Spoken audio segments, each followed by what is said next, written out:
By the time the three of them slashed down with their swords, the female corpse had already retracted her hand. At the same time, the middle-aged man's arm was also taken away.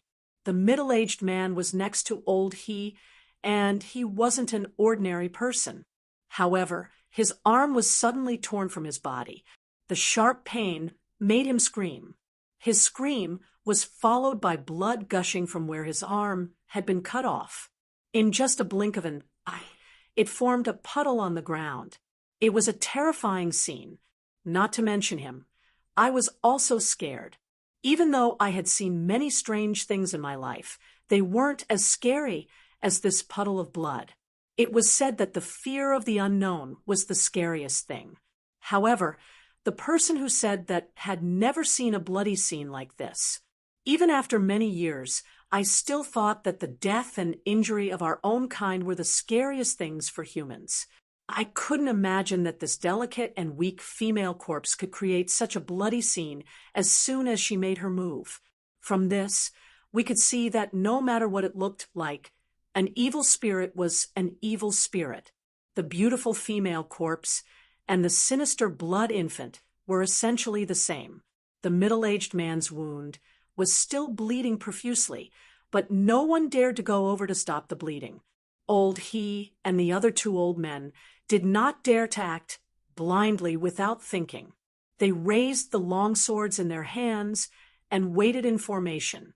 The only thing they could do was move in front of the middle-aged man and block him from being hurt by the female corpse. The female corpse didn't want to take action. She held the severed arm in her hand and looked at it for a while. Then she turned around and threw it into the coffin. Shortly after, we heard some cracking noises from inside the coffin. It sounded like someone was eating a bone, which made people shiver. Since I was standing far away, I couldn't see the situation inside the coffin. However, I could imagine that the skeleton was chewing on the middle-aged man's arm. I didn't know if old He and the others had thought about this situation when they had decided to open the grave today. Anyway, I was scared out of my wits. I clutched the jade bracelet around my neck and quietly called for the red shadow. At this moment, everyone's attention was on the female corpse. No one noticed my voice. I called her a few times, but the red shadow didn't respond. She didn't even show up. At this moment, the noises inside the coffin finally disappeared. However, the female corpse moved again. She blankly looked at old He's sword formation for a while. She seemed to feel that it was a little troublesome. She didn't attack the middle-aged man, but turned around to face me. Her body flashed, and I couldn't see her movements clearly. In the next second, I heard a horrible scream. A young man standing not far from me disappeared inexplicably. Then, he reappeared next to the female corpse. Chapter 18. The chanting was very soft and faint, as if it came from far away in the sky. At this moment, the ground was still shaking. The fatty and I felt as if we were in the middle of an earthquake. How could we have the time to listen to the incomprehensible song? The fatty was still having a mental breakdown. Even though we were in danger of falling into the crack, he didn't care. Left with no choice, I continued to hold him with one hand while my other hand tried to grab something to slow down our falling momentum. I didn't want to fall to our deaths. After grabbing for a long time, I finally grabbed something that looked like a tree root. The fatty and I paused in midair. Unfortunately, the fatty was too heavy. Before we could stabilize our bodies, the tree root was torn off, and we continued to fall. Fortunately, not long after I fell, I felt my body slow down. It wasn't as straight as before, but rather it was as if I was rolling on a slope. After a while, there was a thud in front of us. The fatty seemed to have hit something. Before I could react, I bumped into the fatty, too. Finally, we stopped. It was dark around us, and I couldn't see anything. Rocks and dirt kept falling from behind, hitting me. I didn't know where I was, but I knew we were in danger. I panted and gritted my teeth, trying to get up. However, the pain in my body made my limbs weak. After I got up, I wanted to call the fatty, but suddenly my legs went soft, and I fell to the ground again. This time, I didn't have any strength left. My head was still spinning, and I couldn't move anymore. There was still the sound of rolling rocks and sand, but it was much calmer than before. I could faintly hear the faint chanting from before. However, the content of the chanting was more difficult to understand. I couldn't even understand it. Sometimes it was high-pitched, and sometimes it was low-pitched. When it was high-pitched, it sounded like hundreds of birds singing, making people feel happy. When it was low-pitched, it sounded like an oriole singing at night, making people feel sad. I didn't know how long it had been, but the chanting that lingered in my ears finally quieted down. My vision turned black, and I fainted. When I woke up, I still hadn't opened my eyes when I felt my body aching. I couldn't move even if I wanted to. There was also a burning pain on my left hand. Just now, when we were rolling down, I was holding the fatty with my right hand, and my left hand was grabbing everywhere. It was probably at that time that my left hand was cut by something. At that time, the situation was critical, so he didn't feel any pain. It wasn't until now that the pain was unbearable. Apart from that, the place where my left thigh was in contact with the ground felt cold and slippery. It seemed that the ground there was very wet. I didn't notice at first until something moved against my thigh, crawling up my thigh like a snake or an earthworm. This time, I was scared out of my wits. I didn't know where my strength came from, but I jumped up and kicked my legs. After a long time, I finally got rid of that thing. I was afraid that the thing would crawl onto my body again. I wanted to run, but it was completely dark around me. I didn't know which direction to run in. Moreover, I was with Fatty when I fell. Now, it was completely silent. I didn't know if Fatty was still here. Fatty, while preventing the thing from crawling onto my body again, I called Fatty's name. However, after a long time, I didn't get any response. In the end, I had no choice. I squeezed the jade bracelet on my neck and called for Red Shadow a few times. However, she didn't appear. I even felt that the jade bracelet wasn't as cold as it usually was. I had a strange feeling that Red Shadow wasn't inside the bracelet. I stood there and thought for a long time. Eventually, I came up with a solution. I used my feet to feel around and found a few small pebbles. I carefully hooked them to my side and picked them up. Then, I threw them around one by one. While throwing them, I continued to call for Fatty. After throwing a few pebbles around, I confirmed that I was in a relatively open area. There was a slope on the north side, which was where we had fallen. The south side was very wide. I used all my strength to throw the pebbles, but they didn't hit the wall. The pebbles hit the walls on the west and east sides. However, the difference was that the west wall was very close to me, while the east wall was very far away. After 1 or 2 seconds, I heard the pebbles hit the wall.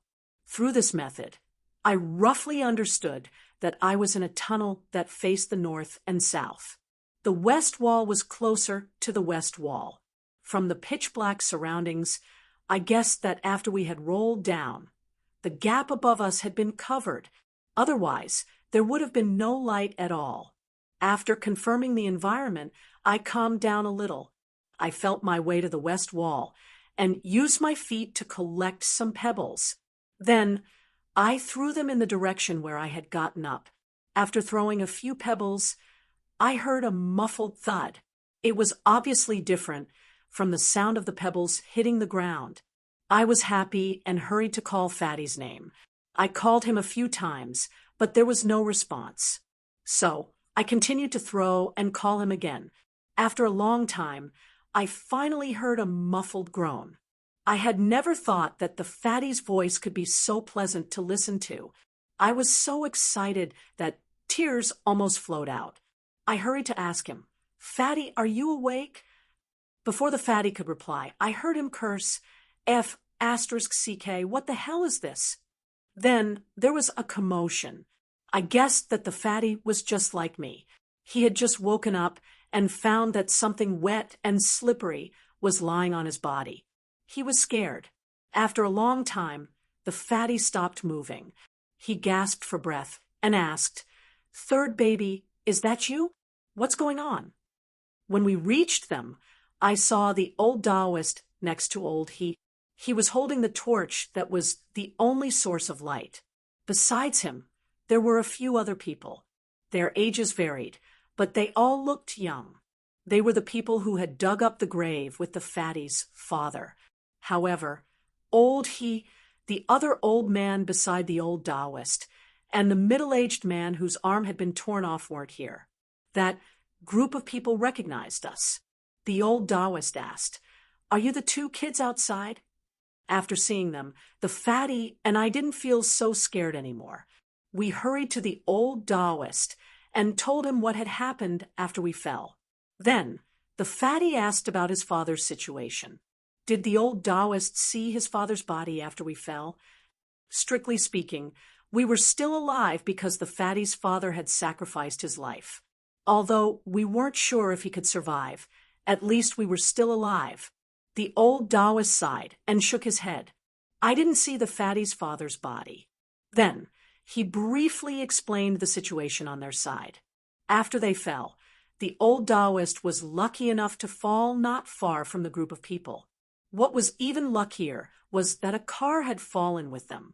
The group of people took out the gasoline from the car and poured it on their clothes. Then they tied a stick together and made a simple torch. After verifying the information on both sides, the old Taoist side, I sensed the airflow here and thought the exit was in the direction you came from. Now, it seems that we went the wrong way at the fork. Let's turn back. Then he said, "You two kids, follow behind me. Don't stray too far from me." With that, he led us back to the road we had come from. Not long after, we saw the fork in the road the old Taoist had mentioned. As soon as I saw the fork, I understood why the old Taoist and the others had chosen the road we came from. I was afraid it wasn't because they wanted to sense the airflow. At the other fork, the ground wasn't as flat as the road we had come from. There were some short stone pillars erected on the ground.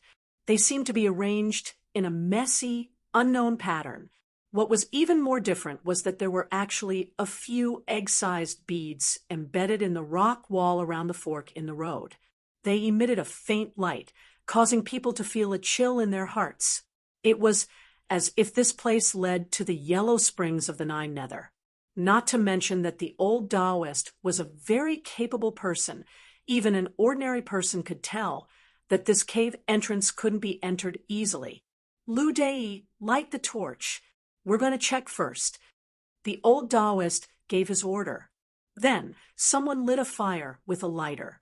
A young man walked out with a newly lit torch. The old Taoist had great prestige. After he gave his order, the young man didn't dare to disobey. He braced himself and walked in. It was strange.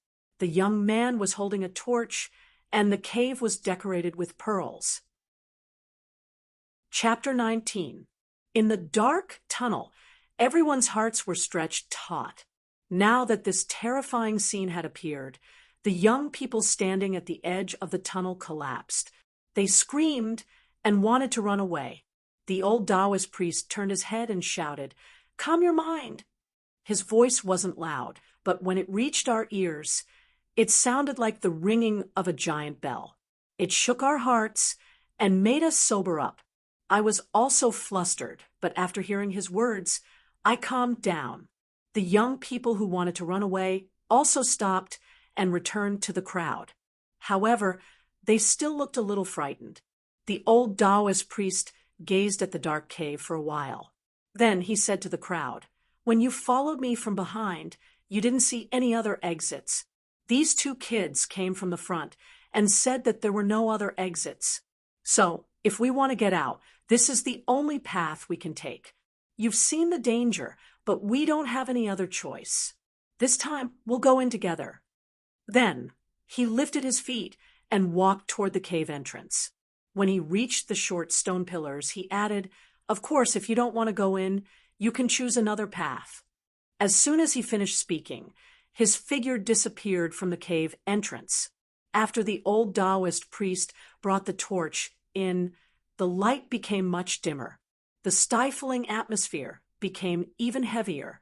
The two young people who had been following him didn't think too much and directly followed him in. At first, the crowd was a little hesitant. However, after seeing the others enter, the others also swarmed forward like a swarm of bees. They were afraid that they would be left behind. Everyone had a herd mentality. Even though there was danger in the cave, with the old Taoist and so many people around, they would be able to deal with the danger. If they really stayed outside, it would be even more dangerous. In such a strange underground cave, if they left the crowd, they would probably die. The fatty and I were still kids, so we didn't have any other choice. Moreover, we were standing behind the old Taoist. After the two young people entered, we also followed. Although there were glowing pearls at the entrance, we couldn't see the situation inside from the outside. When we got in, I opened my eyes wide. Since I had fallen into this underground tunnel, I had been walking on a dirt road. The walls were also made of the simplest rocks. It looked like a big rat hole. It wasn't until they reached the entrance of the cave that it became different. However, it was just a few glowing beads.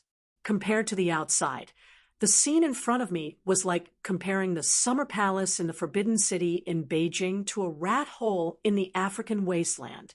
In a gigantic space, a giant gate stood not far from us. I could vaguely see countless pavilions and terraces in the distance. For a moment, I felt like I was in an illusion. It was as if I had arrived outside an ancient royal garden. Outside the cave, when they saw the glowing pearls, a few of them showed greedy eyes. However, under the great danger, they didn't care about getting rich. But inside the cave, there were countless huge, luminous pearls embedded at the top of the cave, as if there were countless stars on the dome, forcibly forming a Milky Way at the top of the cave. Torches were useless in this place because the light from the pearls was enough to light up the place like it was daytime. I had grown up in this mountain village, but I had never thought that such a big palace was hidden under this barren graveyard.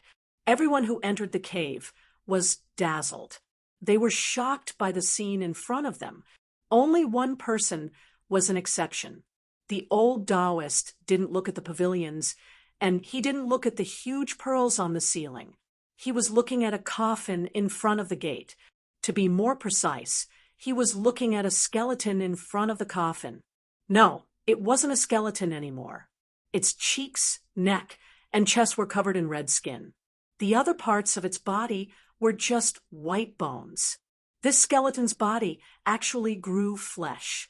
I couldn't help but recall the scene where the female corpse had thrown a person into the coffin to feed the skeleton. Did this skeleton grow flesh after eating human flesh?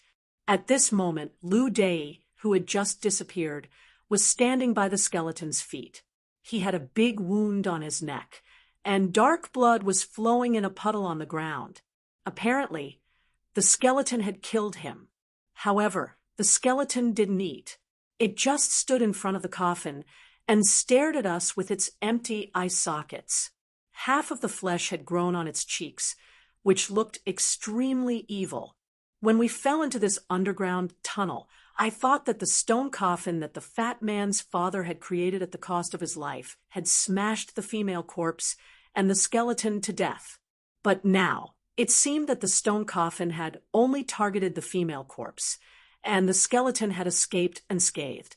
Not only the skeleton, but the coffin behind it also seemed to be the coffin of the female corpse. It was also intact, but I didn't know how it had followed the skeleton to this place. The old Taoist was still holding the steel sword in his hand.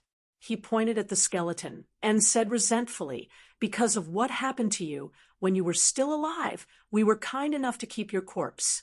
We wanted to send your soul to the afterlife, but we made a big mistake. You're just a dead soul, yet you want to keep your corpse and eat flesh to grow flesh. Today, I will grind your bones into ashes and send your soul to the netherworld." The old Taoist seemed to be hot-tempered, then as soon as he finished talking, he took out a yellow talisman and waved it in the air, chanting, "The Grand Master comes to me. The 3 pure ones help me. The jade blood sword is born. Please Mao Shu succeed." The old Taoist struggled to sit cross-legged on the ground. Then he closed his eyes. The others also felt desperate. Among the people who had come here today, 2 of them had become the skeleton's food. At this moment, our fates seemed to be sealed. Everyone looked like a prisoner who had been sentenced to death. They stood there with dull eyes. Some of them even slumped to the ground. However, right at this moment, the giant stone gate not far from us squeaked as it opened. Then, a red shadow walked out of the gate. I gawked. The red shadow that hadn't come out no matter how many times I had called her, had now walked out of the mysterious stone gate. The female corpse finally moved her eyes away from us. She turned to look at the red shadow. The red shadow's head was still covered by the veil. He lightly walked to the center of the female corpse and the rest of us. Then she turned to face the female corpse. After keeping silent for a while, the red shadow raised her hand and gently lifted her veil. As the red shadow lifted the veil, I heard a series of cracking sounds. I turned to look and saw that the skeleton that had regrown half of its body seemed to have been crushed by a 1,000-pound boulder. The white bones all over its body broke, and countless bone fragments flew everywhere. When the red shadow lifted her veil, the terrifying skeleton was gone. Only bone fragments were left on the ground. When the people who just walked in looked up, they couldn't see anything other than their eyes. Although it was just a statue, I was still scared. My face paled. I turned around and saw that the red shadow had placed the coffin on the ground. He was holding a wooden box in his hand. Besides that, there were a few people lying on the ground not far from her feet. I focused and saw that they were the middle-aged man with the one-armed man, and the old man with the ruler in his hand. Among the people who had fallen, only the 3 of them hadn't met up with the people outside. I didn't know when they had entered the stone door. Red Shadow placed the wooden box on the ground and said to me, "Take them and leave." With that, she turned her back on me and slowly walked towards the statue of the beast. I didn't know why, but I panicked. I asked her, "What about you?" The red shadow seemed to be walking slowly, but she was already very far away. Her figure was a little blurry, and only her voice could be heard. "We will meet again if we are fated to. Husband, take care." Husband?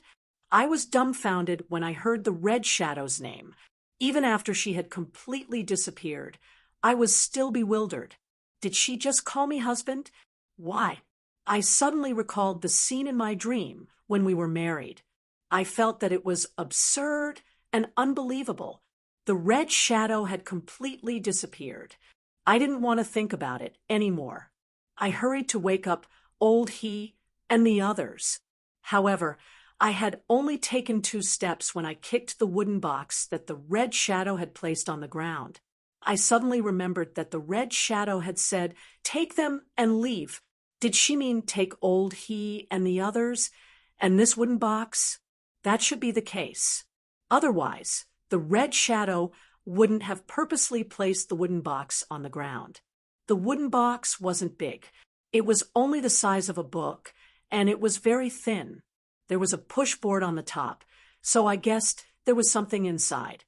I wasn't in the mood to look at it, so I picked up the wooden box.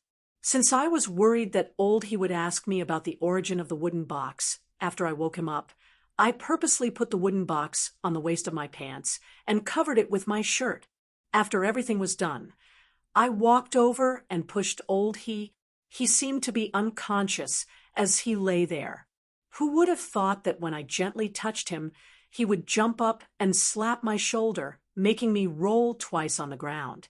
When I got up, rubbing my shoulder, Old He was still sitting on the ground in a daze. His eyes weren't focused, and his pupils seemed to have dissipated. He looked just like the idiot who used to wander the streets in our village and giggled all day long. I didn't know what was wrong with Old He, so I carefully called his name a few more times. Then I saw that his eyes slowly regained focus, as though his soul had finally returned to him. Grandpa He, I called his name twice more. Old He turned to look at me and said in a weak voice, "Hey, it's you, kid." Before he could finish his sentence, he jumped up from the ground. His left hand made a hand seal, and his eyes squinted. His pupils shrank. He looked just like the cat I had seen in the fat man's house, looking around in fear. I hurried to comfort him. "Grandpa He, there's no danger around. We're safe now. Shut up." Old He cut me off. He stood there with his eyes looking around for 7 to 8 minutes. Then he exhaled and turned to ask me, "What happened?" Of course, I wouldn't tell him about the red shadow. I simply told him what had happened outside. Then I said that I had also fainted. When I woke up, I heard some movement inside, so I came in and saw them. Old He nodded and didn't ask any more questions. He walked over to the middle-aged man and the other old man and kicked them to wake them up. After the middle-aged man and the old man woke up, they looked like they were making threatening gestures. It took them a long time before they calmed down. I don't know what happened before they fainted. After they calmed down, Old He didn't explain anything to them. He just told them to follow him and then walked to the door. Just then, I noticed that both of the middle-aged man's arms were still intact. It scared me out of my wits. Earlier, by the tomb outside, I had seen the dead woman tear off one of his arms with my own eyes. Blood had spurted out and formed a big puddle on the ground.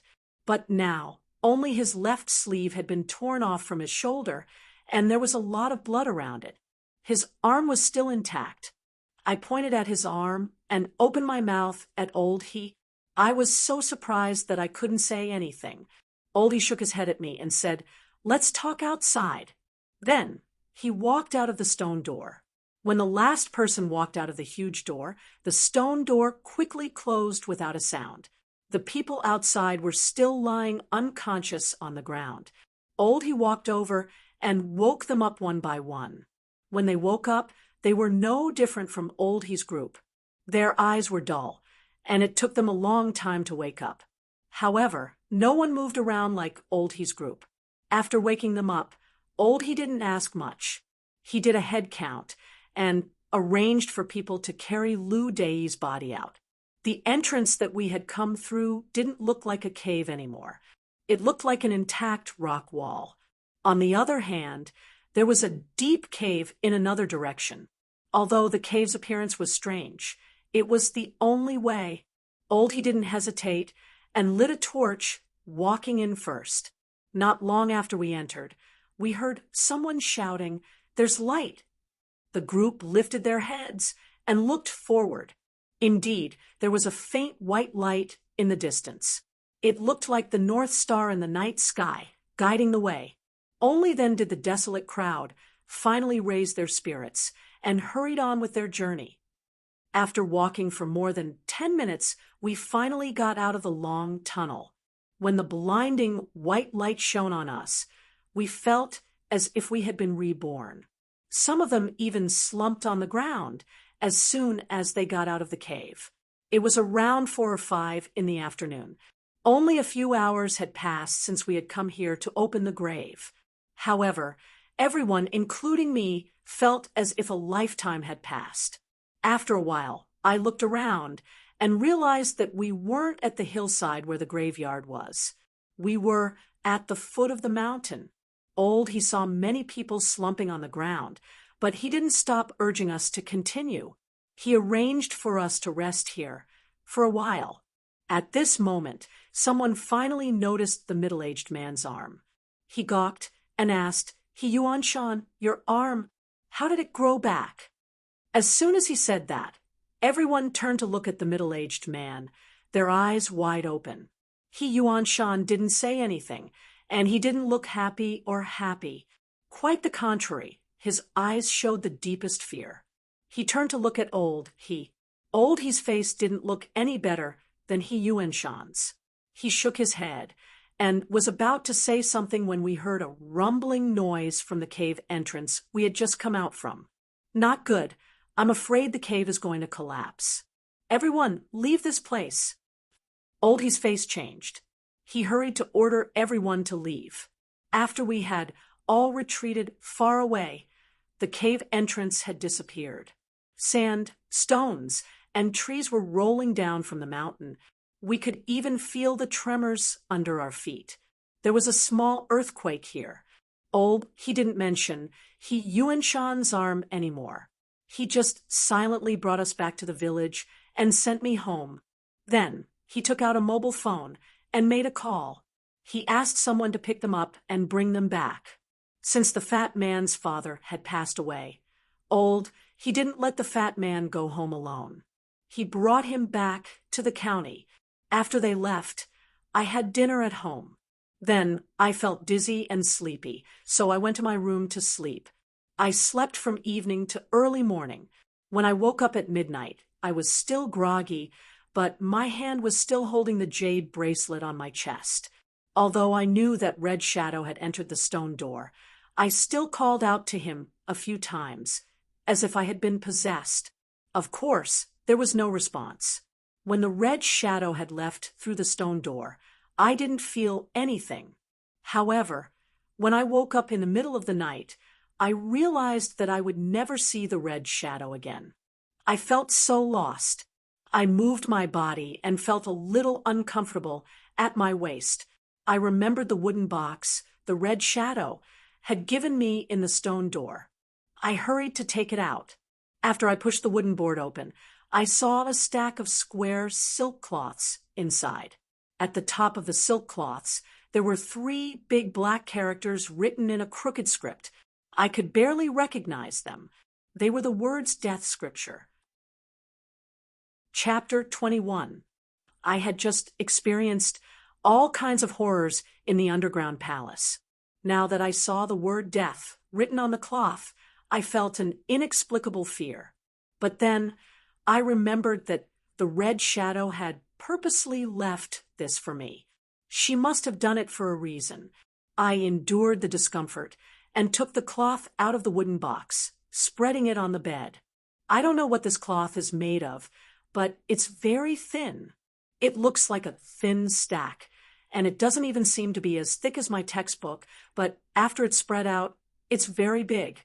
There are still 2 layers left, but it's already bigger than the bed I sleep on. If it's completely spread out, I'm afraid it won't be smaller than a room. I sat on the bed and pulled the cloth. I started to read the big words at the top of the scroll. It was written in traditional Chinese characters. Although I had learned classical Chinese since junior high, I couldn't understand it at all. After flipping through it, I could only confirm that the content was related to feng shui and metaphysics. I couldn't understand the details. The cloth was divided into 2 sides. On one side, it said, Luo Jing Geomancy, Dragon Cave Sandwater. On the other side, it said, Witchcraft Metaphysics. These were the categories on the top of the front and back sides. I could recognize these words. At that time, I didn't understand it. I just had a vague feeling that if I learned the content, I would be as capable as This thought was enough to make me very excited at that time. I flipped through the cloth that was like a heavenly book to me and studied it from start to finish for the entire night. Only when the sun rose did I reluctantly fold it again and hide it in the wooden box. It was the Red Shadow who had given it to me. It was just like the jade bracelet on my neck. I shouldn't show it to others. The result of the whole night's study could be summarized in one sentence. I didn't understand a single word. The next day, after the sun rose, I was worried about the fatty. Although I knew old he had brought him to the county, I couldn't help but want to go to his house to see him. The fatty had lived with his father since he was a kid. Now that he was alone, I didn't know what to do. As his childhood friend, I was very worried about him. After breakfast, I went to his house. I waited for him for a whole day, but he didn't come back. I gave up. Since the high school in the county was far from my house, I had to go back to school on Sunday afternoon after the weekend. Moreover, I had to attend 2 periods of self-study at night. So, I went back to school that afternoon. However, I didn't see the fatty even after the self-study session ended. I was worried, but I didn't know how to contact old he. I couldn't sleep well when I returned to the dormitory. However, after returning to the dormitory, he also received a piece of good news. Guo Mingming, who had been in a coma for a few days, had woken up. His body was fine, and he could come to school in a few days. I thought it was amazing. When we were dealing with the blood baby, Guo of his soul had come out. I thought Guo Mingming's soul had come back in a few days. I remembered that when I left the dormitory that day, old he had used a paper doll to collect Guo Mingming's soul. Now that Guo Mingming had recovered, old he must have used some method to return his soul to his body. Old he must have gone to Guo Mingming's house. I asked the classmate who sent me the news, but he shook his head and said he didn't know anything. I only went to Guo Mingming's house in the afternoon. I only know that Guo Mingming's body is fine. I don't know anything else. Old he had cleaned up the dormitory that day. We had moved in again a few days ago. However, I couldn't fall asleep that night because I was worried about Fatty. I kept thinking about the blood baby and Fatty's father. Then I touched the jade bracelet on my neck and thought about the red shadow. I didn't know why I felt so down that night. It wasn't until the next day when the fatty came back to school and told me that he was going to transfer to another school that I understood. It was most likely because I had a premonition that we would be parting. The fatty was the same age as me. He was only 16 years old. He was still a child. After his father passed away, he became an orphan. When we met the next day, he told me that he was going to live with old he for a while. That's why he would transfer to another school. He would leave in about a week. Moreover, he wouldn't stay in school that week. He would go with old he to the graveyard on the hillside of our village to look for his father's body. Then he would deal with the matters in his ancestral home. After a simple farewell, the fatty left. We had agreed that he would inform me when he was leaving and that we would meet again. However, there was no such thing as a mobile phone back then. The mobile phone that old he had used that day was the first mobile communication device I had ever seen. In the end, the fatty and I missed the chance to meet again. When I returned home at the end of the week, the fatty's house was locked. I purposely went to his ancestral home in the mountain, but there was only a pile of ashes left. I couldn't help but recall what the fatty had told me about his father. 9 generations of coroner, 9 coffins. After the 9 coffins were filled with people, the ancestral home was sealed and burned. The fate of the 9 generations had come to an end. When I first heard the story, I thought it was a distant story. I didn't expect that in just 10 days, the words from that day would become a prophecy. After the fatty's father passed away, the village didn't have a new coroner. It didn't seem to affect the villagers much. At this time, the country had started to carry out cremation. Although the villagers didn't like it, they didn't dare to find a coroner when they had a funeral. Those who had an ancestral grave would quietly bury their bodies there. while those who didn't have a strong family background would just find a random place to bury their bodies. The funeral culture that had been passed down for thousands of years didn't seem to be important in this era where science and technology were surging. Just like before, I went to class every day. However, my interest in Chinese was much stronger than before. To be precise, I was interested in ancient Chinese.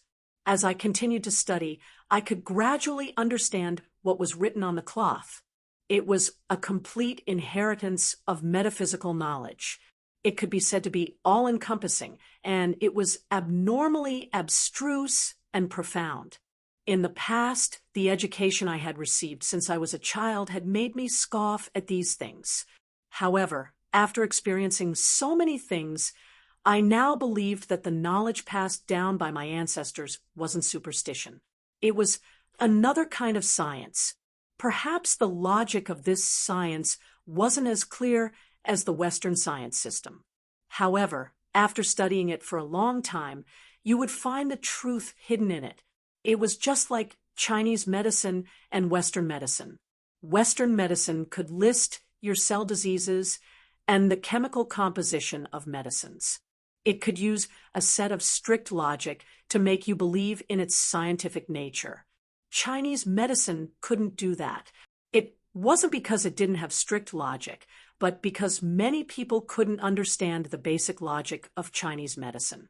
Once you understood the basic theory of Chinese medicine, you would find that its precision wasn't any less than that of Western medicine. Along with the study of ancient Chinese, I understood more and more about the knowledge on the cloth, and I could even use it in my daily life. When I was in the third year of high school, I accidentally saw a student in my class. His glabella was narrow and sunken, and there was a shallow black spot in the center. More importantly, there was a red mark next to the black spot that had been scratched by something. According to what was written on the cloth, the glabella belonged to the Fate Palace, and this kind of face was the fiercest of the 12 Fate Palace faces, the black meets red face. The description of this face on the cloth was, "When black meets red, there will be calamity." First, I didn't know much at that time, so I didn't dare to say anything. Second, even if I did, no one would believe me. During those days, I was worried that something would happen to my classmate, so I followed him. In just 2 days, I saw him encounter danger twice. The first time was during PE class. My classmate was playing basketball, and I was watching from the side. Suddenly, I saw a triangle on the ground next to the basketball hoop. I instinctively kicked it away, but before my foot could leave the place, my classmate suddenly fell from the side, and his head hit my leg. At that time, I wasn't sure. But now that I thought about it, if I hadn't kicked the triangle away, his head would have hit the triangle, and his life would have been in danger. The second time was in the afternoon after school. On the way to lunch, the student inexplicably turned to a small pond in the school. He leaned against the railing to watch the fish. After watching for a while, he flipped over and fell into the pond. He didn't even make a sound. Only his 2 legs were above the water. I hurried to call someone to pull him out of the water. After pulling him out, the classmate's entire head was covered in mud. No wonder he couldn't move in the water. After that, I didn't care whether others believed me or not. I directly told the classmate that his physiognomy wasn't right. I told him to be careful for the next 2 days, and it would be best if he could find a knowledgeable person to take a look. My good intentions weren't taken seriously. That classmate's face was covered in mud, and perhaps he felt embarrassed. After listening to my words, he didn't care at all, and even scolded me as a lunatic. That day was Friday, and I went home for 2 days. When I returned to school the next week, I heard the news that the classmate was at home during the weekend. When he was crossing the road, he was run over by a truck, and his entire body was crushed in half. Because of this, I blamed myself for a long time. But at the same time, I completely believed in the death scripture written on the cloth. From then on, I put more effort into studying it. When I graduated from high school and applied for university, I chose to major in ancient Chinese. During the summer vacation, when I was about to go to university, my family's financial situation was better. Since I was admitted to university, my parents decided to build a new house. When building a new house, we also needed to find someone to take a look at the geomancy. The day after we confirmed that we were going to build a house, my father went to find a geomancy master. According to the death scripture, Master Sun of the Li school, the Fire Wind Ding, the Good Kind family, was originally a feng shui layout that was managed by the adopted son named Tianyi Auspicious Residence. China was very particular about family bloodline. There was a saying, there are 3 ways to be unfilial, and having no descendants is the worst. Even if one had a fortune, no one would inherit it in the end. It was said to be a lucky house, but in fact, if it was in ancient times, it would be a haunted house. However, times are different now. Speaking of it now, I am the only child in the family, so it isn't too serious of a problem that we don't have many children. Looking at it from a comprehensive point of view, this structure is superior in that men and women are benevolent and righteous, and women run the household. It can be considered a good structure. As for the position of the kitchen, Wang Zikin chose the Qian position.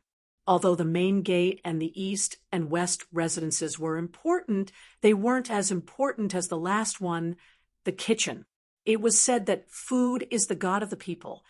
Among the people, there was also the custom of offering sacrifices to the kitchen god.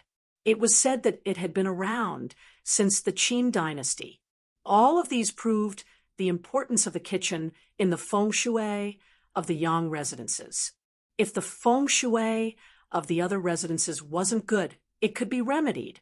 However, once the feng shui of the kitchen was set, it couldn't be easily changed. Even if it was changed, it would have to wait for 3 years before it could take effect. The feng shui of the kitchen had 2 points. The first was the position of the kitchen, which was the Qian position that Wang Zikin had chosen. The second was the position of the kitchen door. This door wasn't for people to walk through. It was for offering sacrifices to the kitchen god. These 2 points had to be put together to see if it was good or bad. According to our custom, the location of the kitchen was set at the beginning, but the position of the kitchen door was set after the house was finished. Then, on an auspicious day, the location of the kitchen door was set. It was called opening the kitchen door. It was a time to hold a banquet and invite relatives and neighbors.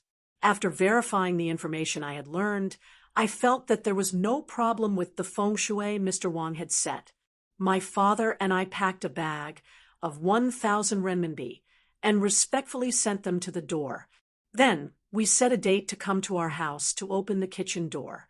Soon, it was time to build the house. The carpenters in the village came to the homestead and started to break the ground. When it came to breaking the ground, there was a set of procedures that needed to be followed. The first procedure was to level the foundation of the house. When it was time to level the foundation, they had to find a black ox and use it to set up a plow. After that, they had to plow the ground 3 times. Then, they had to manually fill the ground. After the foundation of the house was leveled, they had to put down the foot of the wall. When they did that, they had to put down the stone that was attached to each pillar. That was the first procedure. The second procedure was to erect the horse. Before erecting the horse, all the wood had to be cut on the spot. Then, they had to choose a day to let it go green. To let it go green, they had to choose a tree and invite the carpenters to cook it. Then, they would go to the tree and light 3 joss sticks to offer their food. After the carpenters had finished chanting the auspicious words, they would chop down the 3rd elder first. After that, the others could start. After the wood was cut, they had to bring it to the foundation of the house and erect the horse. Before erecting the horse, the carpenters had to make a new wooden horse. When all the wood was ready, they would use the wooden horse to send the horse. The third procedure was to erect the horse. On the night before the erection of the pillar, the carpenters had to make offerings to Luban. The host family had to fill a bucket with food for the carpenters to put in the Luban memorial tablet. After the memorial tablet was set and the joss sticks were lit, the carpenters went to send the horse. When it was time to send the horse, the carpenters would hold a bottle of clean water and stand at the crossroads facing the east. Then they would spit out a mouthful of clean water and recite the incantation. The first chant is that the eastern diabolical path hides in all directions. The second chant is that the western diabolical path burrows out. Go back to where you came from. Return to where you came from. With Jiang Taigong here, all the gods retreat. After reciting the incantation, the bowl was broken and the chicken head was placed on the horn of the wooden horse. Then the chicken head was chopped off and thrown forward. If the chicken head was facing forward, it meant that the horse had already started. If the chicken head was facing backward, it meant that the horse had not started. The host family had to pick up another chicken and send it again. The fourth procedure was the pillar. In front of the pillar, a piece of green cloth was used to wrap the hammer. The carpenter stepped on the second pillar with his left foot and began to recite the incantation. The former hung Li Zhen, facing the toilet, not the Xiongbian, cutting the water to drive the waves, suppressing the earth to guard the gate of heaven, entering the middle palace pillar, the rivers and seas to protect my body. Not a copper hammer, not an iron hammer, but a wooden hammer passed down by Master Luban. After reciting the incantation, the carpenter aimed the hammer at the second pillar on the left and shouted, "Rise!" Then the rest of the people started to draw the pillar. The last one was to raise the beam. Before raising the beam, one had to lower the beam. When building a house in the countryside, there was an old saying, "The father owes the girl a beam, the girl owes the father a sheep." When building a house, most of the beams were sent by the father-in-law's family. After the beam was opened, one had to toast the master with tea and wine. The carpenter drank the wine and then congratulated him. Drink the master's cup of wine. The master's generation will be rich. Drink the master's cup of tea. The master's generation will be rich. Then the master carried a rooster and asked the carpenter to lower the beam. The carpenter held the rooster and recited, purple beam, where was it born? Where did it grow?" After reciting the incantation, he answered, "Born on the back of an old dragon, grown on the waist of an old dragon, 1,000 people passing by do not dare to touch it, 10,000 people passing by do not dare to cut it." Master Luban snorted, "You will fall into the rock stratum. You will not be able to reach the beach. You will not be able to shine. Master Luban will push you up to the light." After the incantation, he began to raise the beam. First, he pulled the beam to the big window and asked the relatives and friends to hang a red cloth. Then, he lifted it up and pulled it to the top.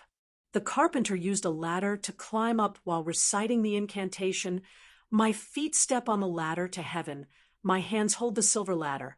I climb the first river. I climb the second river.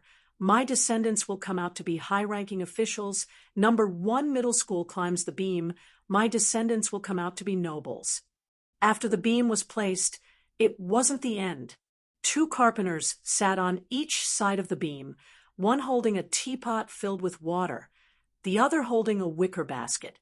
The wicker basket contained yuan bao, coins, and food. The master and his wife stood in the main hall and used a bedsheet to receive the yuan bao.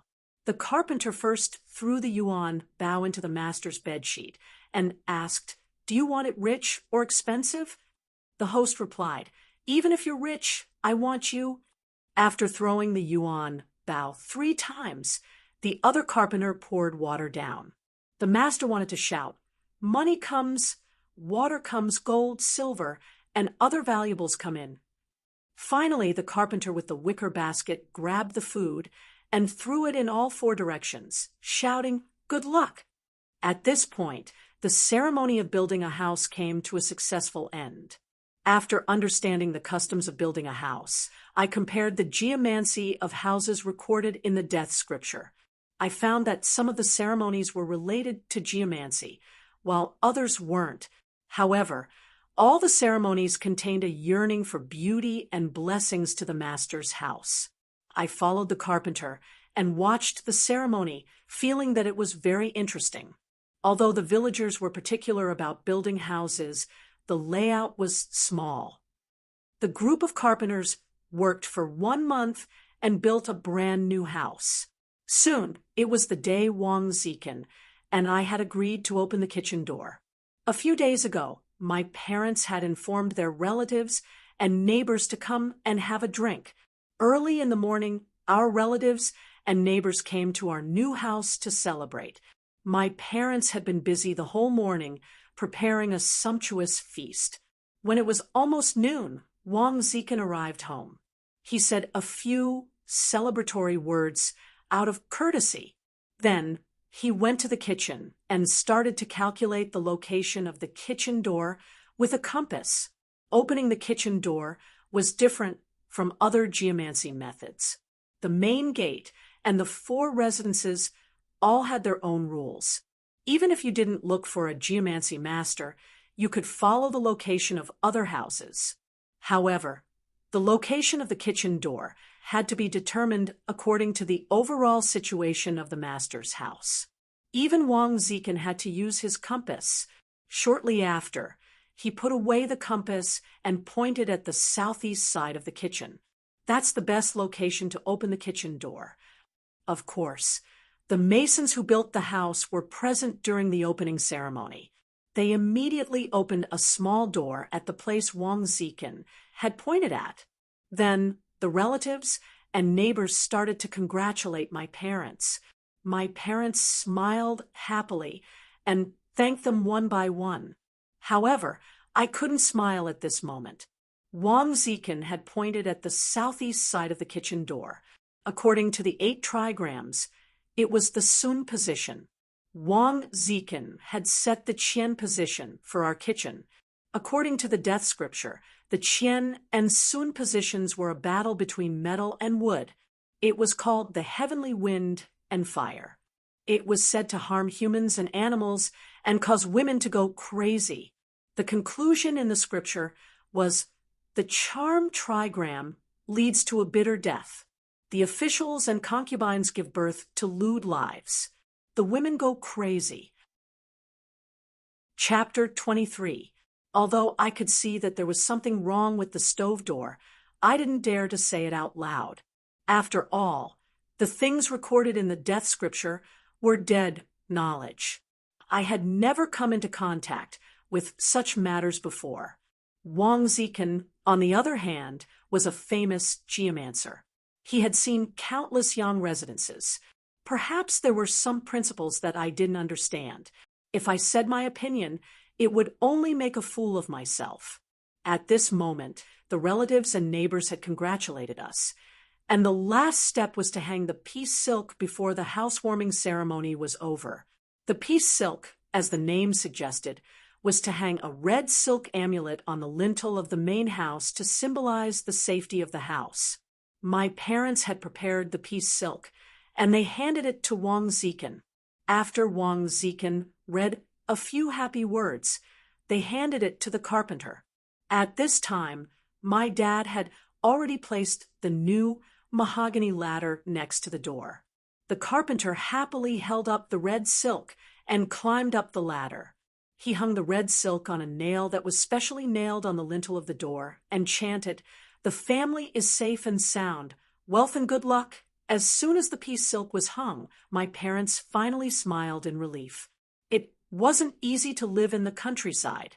Building a new house was a lifetime's work. Although I had been admitted to university and might work outside in the future, this new house was actually prepared by my parents for me to use as a wedding house. It was the tradition of the villagers to build a house at the age of 18. After planning for so many days, his parents were naturally overjoyed to see that everything had come to fruition. However, right at this moment, a gust of wind blew in the noisy courtyard. It didn't blow the cherry tree or the new tablecloth on the table, but the piece silk that had just been hung on the lintel. Before the carpenter could get down from the ladder, the piece silk made of red cloth was blown to the ground by the wind. The smiles on my parents' faces froze. The piece silk falling to the ground was a bad omen. The crowd became noisy. The carpenter saw that something was wrong and hurried to pick up the piece silk. He climbed up the ladder and hung it up again, muttering, "Blessing of the wind." This time he didn't dare to let go.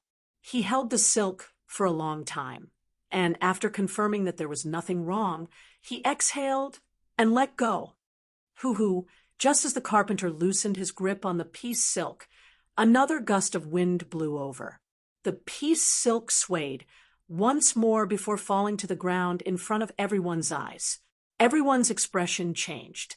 The carpenter's eyes widened in disbelief. My dad's face darkened. My mom was so anxious that she almost cried. The expressions of the experienced elders in the village changed, and they began to discuss, "The silk of peace fell to the ground. This is the sign of a haunted house." The original intention of hanging the piece silk was to ensure safety, but now the piece silk couldn't be hung at all. It was obviously an ominous sign. At this time, I finally confirmed that it wasn't that the death scripture was wrong, but that Wang Zikin was just a dabbler in feng shui.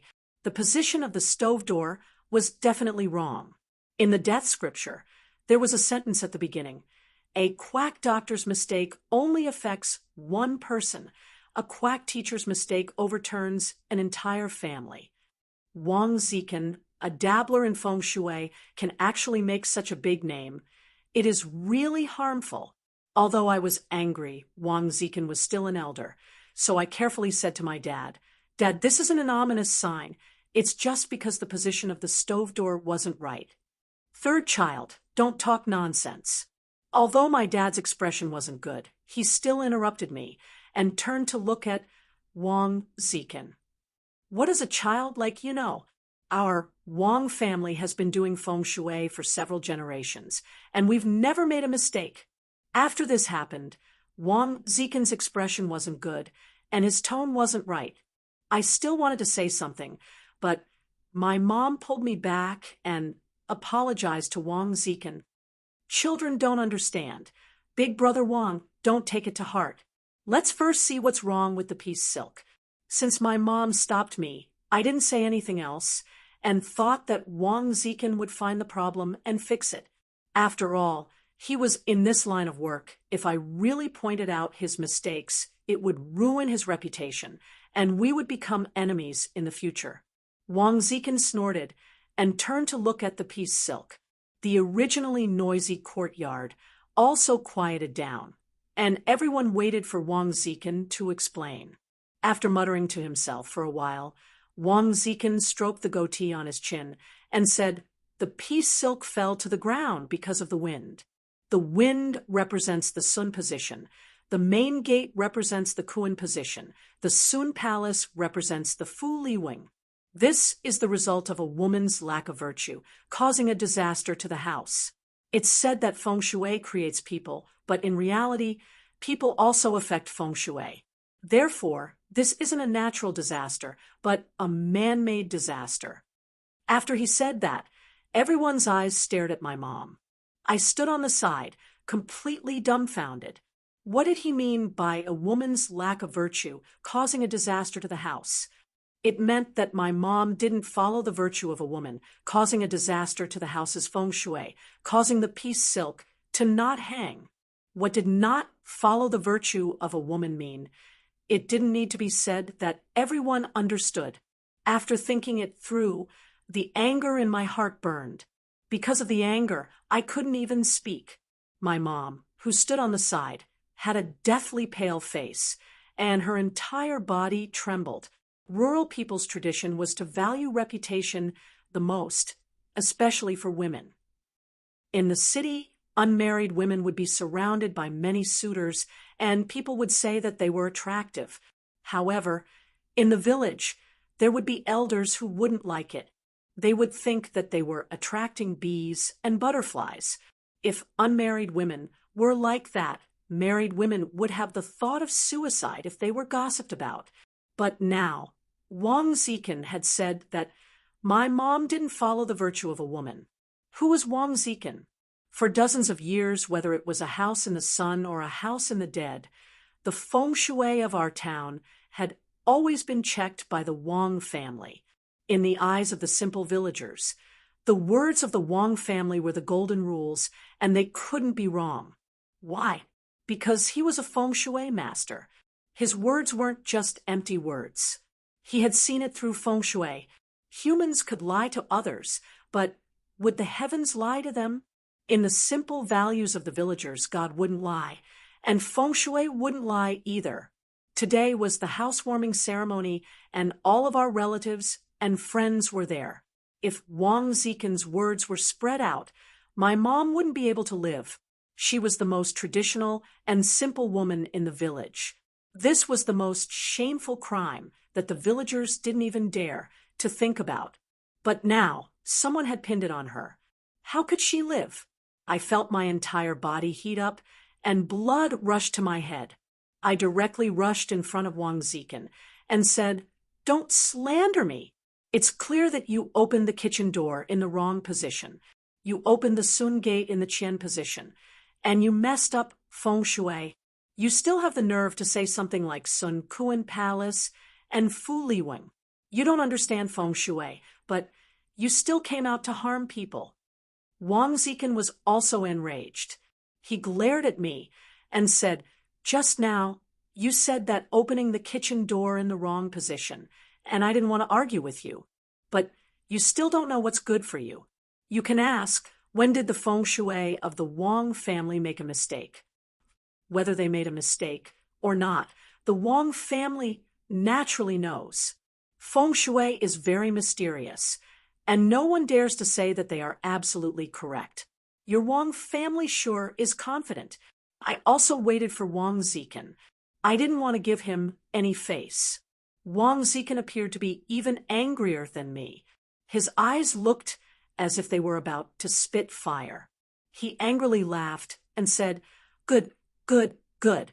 My Wang clan's several generations have become arrogant in your mouth. From your tone, you seem to have a lot of knowledge in feng shui, right? Good. Today, I will discuss the principles of feng shui with you. If you can't give me a good reason, then you will have to kneel down and apologize in front of so many people." As a member of the Wang family who had been begged by the county magistrate, Wang Zikin had never suffered this kind of humiliation. Even if he said something inauspicious when he looked at feng shui, no one dared to offend him like this. I was about to say something, but my mom pulled me and whispered, "Third baby, don't." Seeing my mom being slandered and still worried for me, I almost cried. I held back a smile and said to my mom, "Mom, don't worry. If the Wang family's gramps came, I definitely wouldn't dare to say anything. But this half-baked feng shui master, I'm definitely better than him." "Huh, very good. Since you're stronger than me, then you can go and hang this piece silk on the wall. If you can hang it, then I'll smash my signboard today." I didn't even look at him. I picked up a shovel and a bucket in the corner and went to the courtyard to dig a bucket of soil. I poured the soil on the newly opened kitchen door, and then came back to pick up the piece silk. I turned to Wang Zikin and said, "Of course I can hang it." After saying that, I didn't pay attention to him anymore. I directly climbed up the ladder and hung the piece silk on the nail on the door. This time, under everyone's gaze, the piece silk hung there steadily. Not even the foot of the cloth moved. This the surrounding people started to discuss in bewilderment. All of them looked at me with disbelief in their eyes. The people in the courtyard were all my relatives and neighbors. Of course, They wouldn't believe that my mom didn't have any morals. However, no one dared to doubt Wang Zikin, and no one had any confidence in me. But now, the hard truth was right in front of them. They looked at Wang Zikin with strange eyes. Wang Zikin's face was also full of surprise, but it quickly turned into anger. He almost roared, "You used soil to block feng shui. That's a trick." He had already lost his mind due to his anger. I smiled at him disdainfully and said, "How can soil block feng shui? Soil belongs to Kuan, and I just used soil to temporarily block the sun position of the kitchen door. Didn't you say that not hanging the piece silk has nothing to do with the kitchen door? Just like you said, I blocked the feng shui of the kitchen door, but why did the piece silk hang there now?" Wang Zikin shut his mouth. After a long silence, he said word by word, "Water has no fixed momentum, and the wind has no fixed shape. Feng shui also changes according to the weather. Just now was the ominous hour, and now is the auspicious hour. That's why the piece silk is different." Even at this time, he was still stubborn.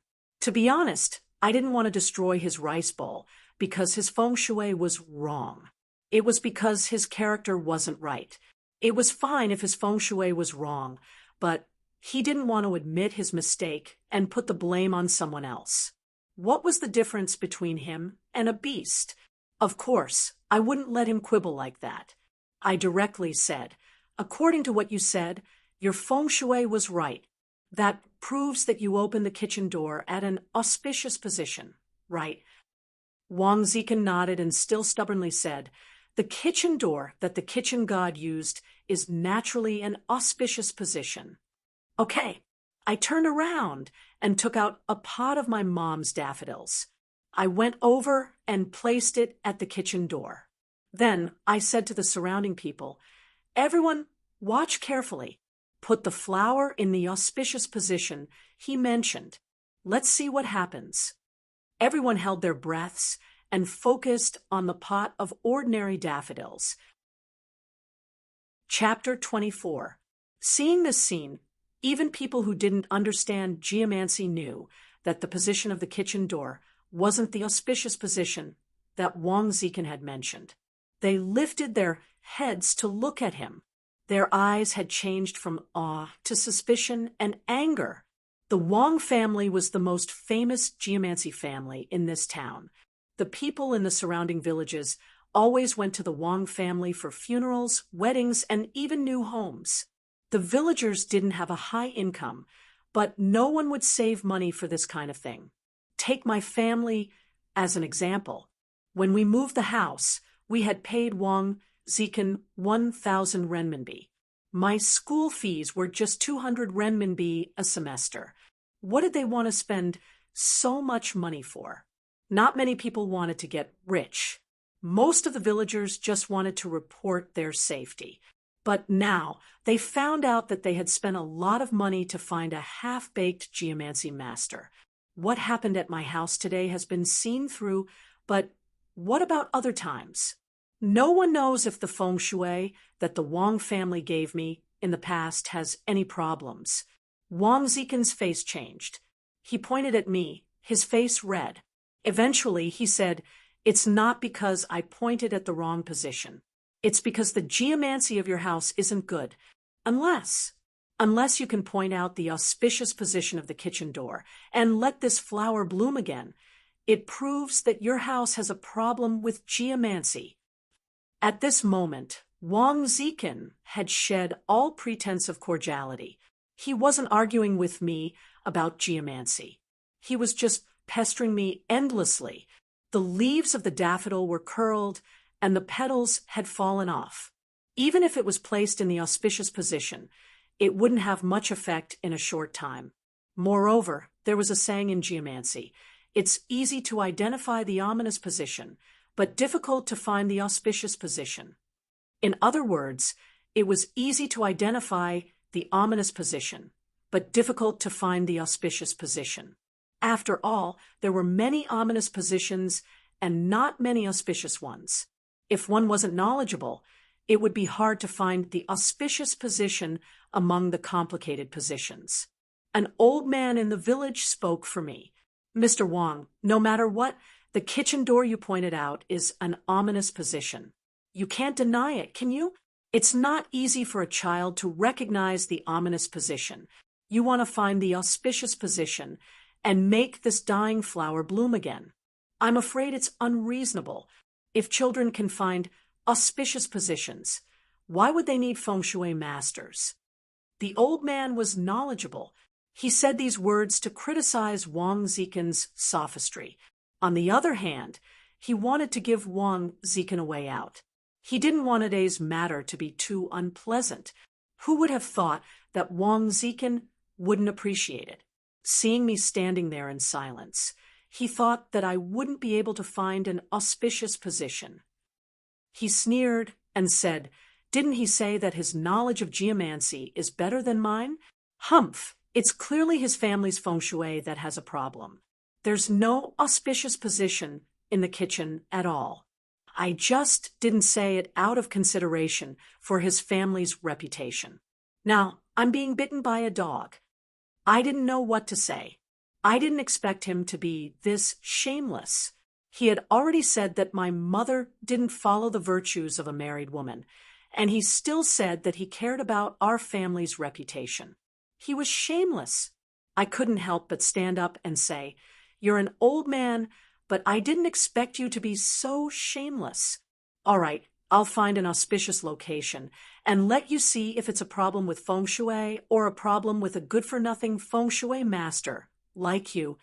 Then I picked up the potted flower and walked to the other side of the kitchen. Facing Wang Zikin's provocation, I didn't have a good solution.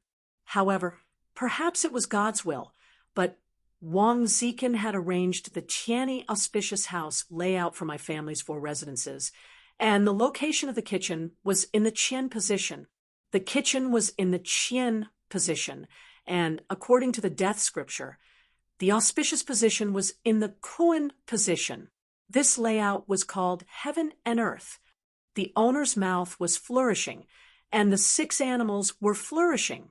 Moreover, in the Yi, Yu, and Chou year-round, there would be auspicious events. There was a saying, "The golden star of Wuxiu is named Prolong Life," and the Qian and Kuan are in the right position. Both parents are happy to celebrate, and their children are named Virtuous and Virtuous, for heroes seize the osmanthus, and 10 years of fireflies shine in the one Qian. Auspicious air fills the door, and people celebrate, and riches and honor spread throughout the world. The Heaven and Earth layout was the best layout for the kitchen's feng shui. Moreover, it was the year of rapid growth. However, even with this auspicious position, it was impossible to make the daffodil bloom again in a short time. As Wang Zikin had said, everything in the world operated according to the principles of heaven and earth. Moreover, the more auspicious a layout was, the more difficult it was to violate the laws of nature. The key problem was that the Tianyi auspicious house layout that Wang Zikin had arranged for my family's 4 residences wasn't very good, and there was a danger that our descendants would be cut off. However, it was a true rapid growth layout. There was a saying in the book, "Great growth in the early years and no descendants after a long time." The Heaven and Earth layout was a rapid growth year, and the Tianyi auspicious house layout was a true rapid growth layout. It was possible to achieve what Wang Zikin had said. After doing that, the Heaven and Earth layout would be damaged a little. After all, Heaven and Earth had a spirit, and going against the laws of nature would bring disaster. However, it didn't matter. Feng Shui needed people's fate to support it. If my house had the Heaven and Earth layout, it was hard to say whether it would be a blessing or a curse. On the contrary, it would be damaged a little, and the Feng Shui layout would weaken. In the long run, it would be the best choice. After we reached the Kuan position in the kitchen, I asked someone to block the door of the Sun position. Then, I reopened the door of the koan position and invited the kitchen god my father had prepared. After the kitchen god was invited, the door of the kitchen was completely fixed. Then, I placed the daffodil on the koan position. Many people had seen the scene of flowers withering. For example, in the middle of a summer day, some flowers that couldn't withstand the heat would wither quickly under the scorching sun. However, they had never heard of withered daffodil flowers. After I had done all of this, people in the courtyard gazed at me with curious faces. Only Wang Zikin wore a disdainful face. It seemed he thought that I was deliberately mystifying things. In just a short 20 minutes, the wilted and curled leaves of the daffodil gradually unfolded under everyone's gaze. It was full of vitality again. The wilted petals that fell to the ground naturally could not bloom again, but the small flower buds that were originally there bloomed at a speed visible to the naked eye. It's really blooming. How could it be? After the flower buds bloomed completely, people excitedly discussed. They couldn't believe what they had just seen. Wang Zikin's eyes opened wider than everyone else's. He opened his mouth as if he wanted to say something. However, he didn't say anything in the end. After a long time, he swung his sleeves, turned around, and left. After I had proven myself, no one doubted my words anymore. My auntie's cousins were indignant. They wanted to grab Wang Zikin to settle the score, but I stopped them. Although I scolded Wang Zikin for being a dabbler in feng shui, besides the wrong position of the kitchen door, the other feng shui layouts weren't wrong. From this, I could see that he had some real skills. After learning so much about feng shui, I now understood how much damage a feng shui master could bring to a place. I was going to the university soon.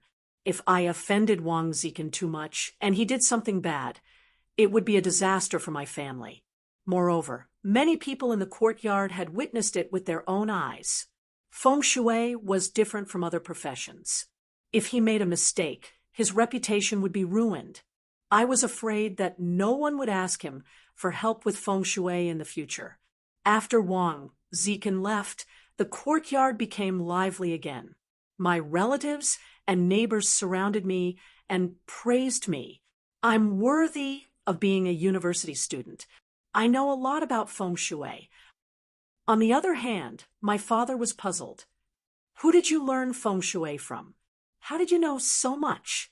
Of course, I couldn't tell him the real reason. I just smiled and said, I read a lot of feng shui books, and I learned it from the books. If Wang Zikin was here, he would have snorted at my words. However, my father was from the countryside and didn't have much education. He admired scholars the most. Although he couldn't say things like books have a house of gold, he believed that reading books could help one gain skills. After listening to my words, he didn't doubt me at all. Of course, I didn't lie. In the past 2 years, in order to study the death scripture, I had bought a lot of feng shui books to read. After comparing the 2 books, my learning progress was very fast. With the crackling of firecrackers, my family's housewarming banquet officially began. The banquet lasted for a whole day before it ended happily, with everyone cheering. Although there were some accidents in the process, it was a happy ending. My parents were also very happy, and their moods weren't disturbed by those accidents. In this joyous atmosphere, I didn't expect that the first time I showed my feng shui knowledge, it would cause a disaster in the future. Let's not talk about the future for now. 3 days after the housewarming ceremony, I was going to leave for university. Originally, my father was going to send me off to the county's train station. After breakfast, when I was about to leave, I unexpectedly saw my uncle driving a small car to our house. My uncle was a civil servant, the deputy director of the county's forestry bureau. He was the only powerful relative in my family. However, because of my aunt, he didn't have much contact with my family. My uncle was a bit of a henpecked man, and my aunt was someone who despised the poor and loved the rich.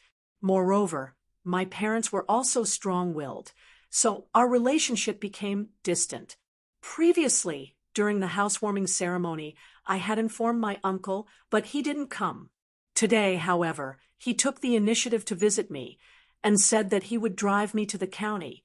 Although our relationship was distant, we were still relatives. When my parents heard that I would be sent to school, they were naturally happy and didn't refuse. After I arrived in my uncle's car, he didn't drive in the direction of the train station. Instead, he went to the center of the county. I felt strange, and after asking, my uncle said that he needed my help with something and wanted to take me to see someone. My dad was a bit angry and said, "My child's ticket is this afternoon. How can he help now? What if he delays his registration at university?"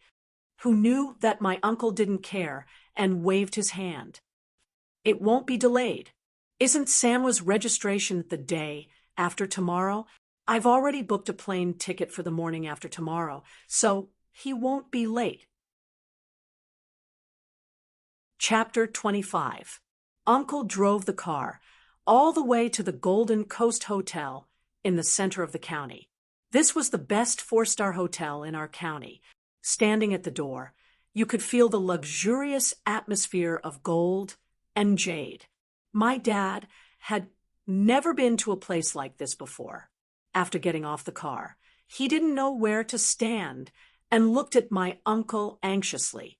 I saw that my dad was really uncomfortable, so I told him to wait in the car, and I would go with Uncle. With Uncle here, my dad naturally didn't have anything to worry about. He let out a sigh of relief and returned to the car. I followed Uncle and entered the hotel. I had never seen the splendor of a four-star hotel before. However, young people have their own vigor, so they weren't too afraid. Following Uncle, we took the elevator and arrived at the luxurious suite on the top floor. After knocking on the door, a young woman wearing a black uniform came to open the door. Uncle, who usually didn't smile, said with a smile, "Miss Sue, is Chief Lou here? I have an appointment with Chief Lou today." Uncle's polite and even flattering tone made me feel a bit strange. He was a civil servant. Although he wasn't a high-ranking official, he was still the deputy director of the Forestry Bureau. Was there a need to be so polite to this Chief Lou? This young woman was obviously a secretary type of role and was quite polite to my uncle. She nodded and said with a smile, "Chief Lou is already waiting. Please come in." After entering the door, I saw Chief Lou in a suit and leather shoes in the suite of the hotel. He looked to be in his 40s or 50s and looked like he took good care of himself. His face was very warm, but he gave off a very dignified feeling. From his appearance, this Chief Lou's forehead was plump and smooth, and there was a slightly bulging longitudinal bone that connected to the nasal bone and ran through the glabella. In the middle of his forehead was the Guanlu Palace. People with this kind of appearance would have a prosperous career and would either be rich or noble. It was obvious that this Chief Lou wasn't a normal businessman, and the assets he had were definitely not small. However, what made me feel strange was that the two sides of Chief Lou's Guanlu Palace were a bit strange. When I looked at Chief Lou looked at me suspiciously, then asked Uncle, "Director Ho, this is Mr. Zhou I mentioned yesterday. He's set up a feng shui layout that can make withered grass grow flowers." Uncle enthusiastically introduced me to Boss Lou and added, "He's also my nephew." Chief Lou clearly had doubts about my age, but he didn't ask any further. After listening to my uncle's introduction, he turned around and extended his hand towards me, then said with a smile, "Sorry for disturbing. Mr. Zhou, I really had something to do today, so I wanted to ask Mr. Zhou to come and take a look." People in the business world, even if they had any problems, they would never show it on their faces. Director Lou's warm attitude made me feel like I was bathing in the spring wind. After shaking hands with him, Nervously, Chief Lu arranged for me and my uncle to sit down. He also specifically asked the beautiful female secretary to bring us some tea. It was the first time I sat with an adult and used adult etiquette to interact with people, so I felt a bit awkward. However, Chief Lu was very good at adjusting the atmosphere. After sitting down, he didn't hurry to say what he wanted me to do and just casually talked about some small things in life and talked about his friendship with my uncle. Slowly, I also relaxed. Through their conversation, I roughly understood that Chief Lu wasn't a person from our county, but a big entrepreneur in the city. He had a good relationship with our county magistrate and had a lot of investment projects in our county. After understanding the situation, I also understood that my uncle probably wanted to curry favor with the county magistrate, so he brought me over to help this Chief Lu. After exchanging greetings for a while, we finally got down to business. However, Chief Lu didn't directly tell me what problem he encountered, but asked me first, "Mr. Zhou, did you notice any problems after you came?" As for how to address me, I already told him to call me Xiao Zhou, but Chief Lu said that if he wanted to invite someone, he had to call me Mr. It was a rule that couldn't be changed, so I could only let him call me that. However, I still felt a bit awkward when a 40 or 50-year-old person called me that. After listening to his question, I knew that he was testing me on purpose since my age didn't make him feel at ease. I didn't mind and just muttered to myself for a while, then told him that I wanted to take a look in the room. Chief Lu smiled and extended his hand to me and said, "Little mister, please go ahead." I got up and walked around the room twice. I didn't look at the layout of the room, the lintel of the door, or the main hall, or any other key places in the geomancy of the house. Since this wasn't Chief Lu's house, it was just a temporary place, there was no point in looking at the geomancy of the house. After walking around the room twice, I finally confirmed my thoughts when I saw a safe under the storage cabinet in the room.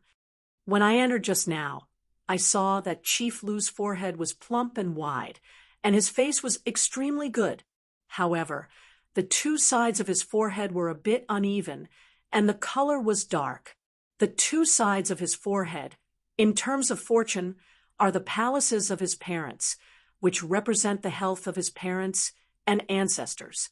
So, from the looks of it, either Chief Lu's parents and elders weren't in good health, or his ancestral home and ancestral grave were recently attacked by evil spirits, causing his ancestors to be uneasy. Soon, he established a huge family business. However, in the past few years, for some reason, he kept meeting with setbacks in the business world. At first, he didn't care about it, but after a few times, he started to suspect it. After asking someone to take a look, he found out that there was a problem with the ancestral grave, saying that the layout of the grave wasn't good. Chief Lu had always believed in feng shui, so after knowing the situation, he immediately spent a lot of money to find an expert to find a new place with good feng shui, ready to move his family's ancestral grave there. Everything went smoothly from start to finish, but there was a problem when they were moving the grave. At that time, he arranged for a few workers to dig up the grave, but before the workers could dig up the soil, they had already injured their feet. It wasn't a big deal if it was just one or two of them, but the problem was that more than 10 workers who moved the grave that day all injured themselves. It was very strange. However, this wasn't a big deal. At that time, when he realized that the situation wasn't right, Chief Li asked them to stop. Before he could think of any ideas, that night his 4-year-old daughter fell from the second floor of their house, breaking one of her legs. At that time, he found countless feng shui masters, but they couldn't find anything. After a period of time, Chief Lu felt that the previous time might have been a coincidence, so he moved the grave again. In the end, this time, before he could ask the workers to do anything, everyone who went to the grave suddenly vomited and had diarrhea, unable to work at all. On the same day, his eldest son, who was in middle school, was playing basketball, and was hit in the head by a collapsed basketball stand. He had a moderate concussion and was unconscious for many days. At that time, a group of classmates were playing basketball, but only his son was hit. After that, Chief Lu didn't dare to talk about moving the grave anymore. However, he encountered a series of disasters in the business field, causing him to be unable to eat or sleep in peace. It was because of the family assets that he had accumulated over the years that he was able to support himself. Otherwise, he would have gone bankrupt a long time ago. This time, he asked me to come here to see if there was any way to solve the problem of moving the ancestral grave. The situation, he told me, was beyond my expectations. After seeing the problem, I thought that his ancestral grave had encountered some kind of calamity, and I just needed to solve it. I didn't expect the problem to be so complicated. As I didn't know the details, I didn't dare to say that I could solve it. However, Chief Lu was very open-minded, and he didn't force me to promise anything. He just said that in the afternoon he would arrange for someone to take me to the ancestral grave to check it out. Then he arranged a room for me and my father on the top floor of the hotel. It was the same level as his own room, the most luxurious suite. After arranging for my father, he took me to the ancestral grave of his family in the afternoon. Chief Lu's ancestral grave was in Lin County, but it wasn't too far away. It only took 2 hours to get there by car. When we arrived, I looked around and took a deep breath. The feng shui of his family's ancestral grave didn't need a feng shui master. Even an ordinary person could see that it was dangerous. The graveyard was surrounded by a barren land. Sand, stones, and debris were everywhere, but there wasn't a single strand of wild grass. Not only that, but the several mountains in the vicinity were also bare stone mountains. The only difference was that the mountain in front of the grave was a long and narrow stone mountain, while the mountain behind the grave was a continuous series of short and thick stone mountains. According to the death scripture, in the chapter titled Dragon Cave Sand and Water, the mountain in front of the grave was called Piercing Sky Rainbow, while the continuous series of mountains behind the grave were called Withered Bone Dragon. There was a saying about the feng shui of this type of grave: Piercing Sky Rainbow, Withered Bone Dragon, 9 layers of difficult bloodline inheritance. Generally speaking, the feng shui of Chairman Lu's ancestral grave belonged to the leaf fire fiend, and it was an extremely severe type of leaf fire fiend. The entire grave was equivalent to a furnace, and the bones of his ancestors were roasted in this furnace. One could imagine the pain and suffering, not to mention that Director Lu promised me a lot of benefits. Even without those benefits, I wouldn't stand idly by when I saw this kind of tomb out of pity. I nodded at Chief Lu and promised him that I would try my best to find the reason why they couldn't move the grave. I spent the whole afternoon looking around the graveyard. Besides confirming that the geomancy of this tomb was extremely bad, I didn't find anything else. Chief Lu didn't say anything. He smiled and comforted me. Just try your best. It's okay. I was a little embarrassed. I had defeated Wang Zikin in the geomancy competition, so I thought that I had reached a higher level in geomancy. I didn't expect that I would encounter a setback this quickly. When we returned to the town that night, I asked Chief Lu to find someone to buy cinnabar, bat dung, and bright moon grass. I planned to go to the graveyard the next day to personally sense the resentment in the ancestral grave. I wanted to see if I could find any clues. The next day, when we arrived at the graveyard, I mixed cinnabar and bat dung.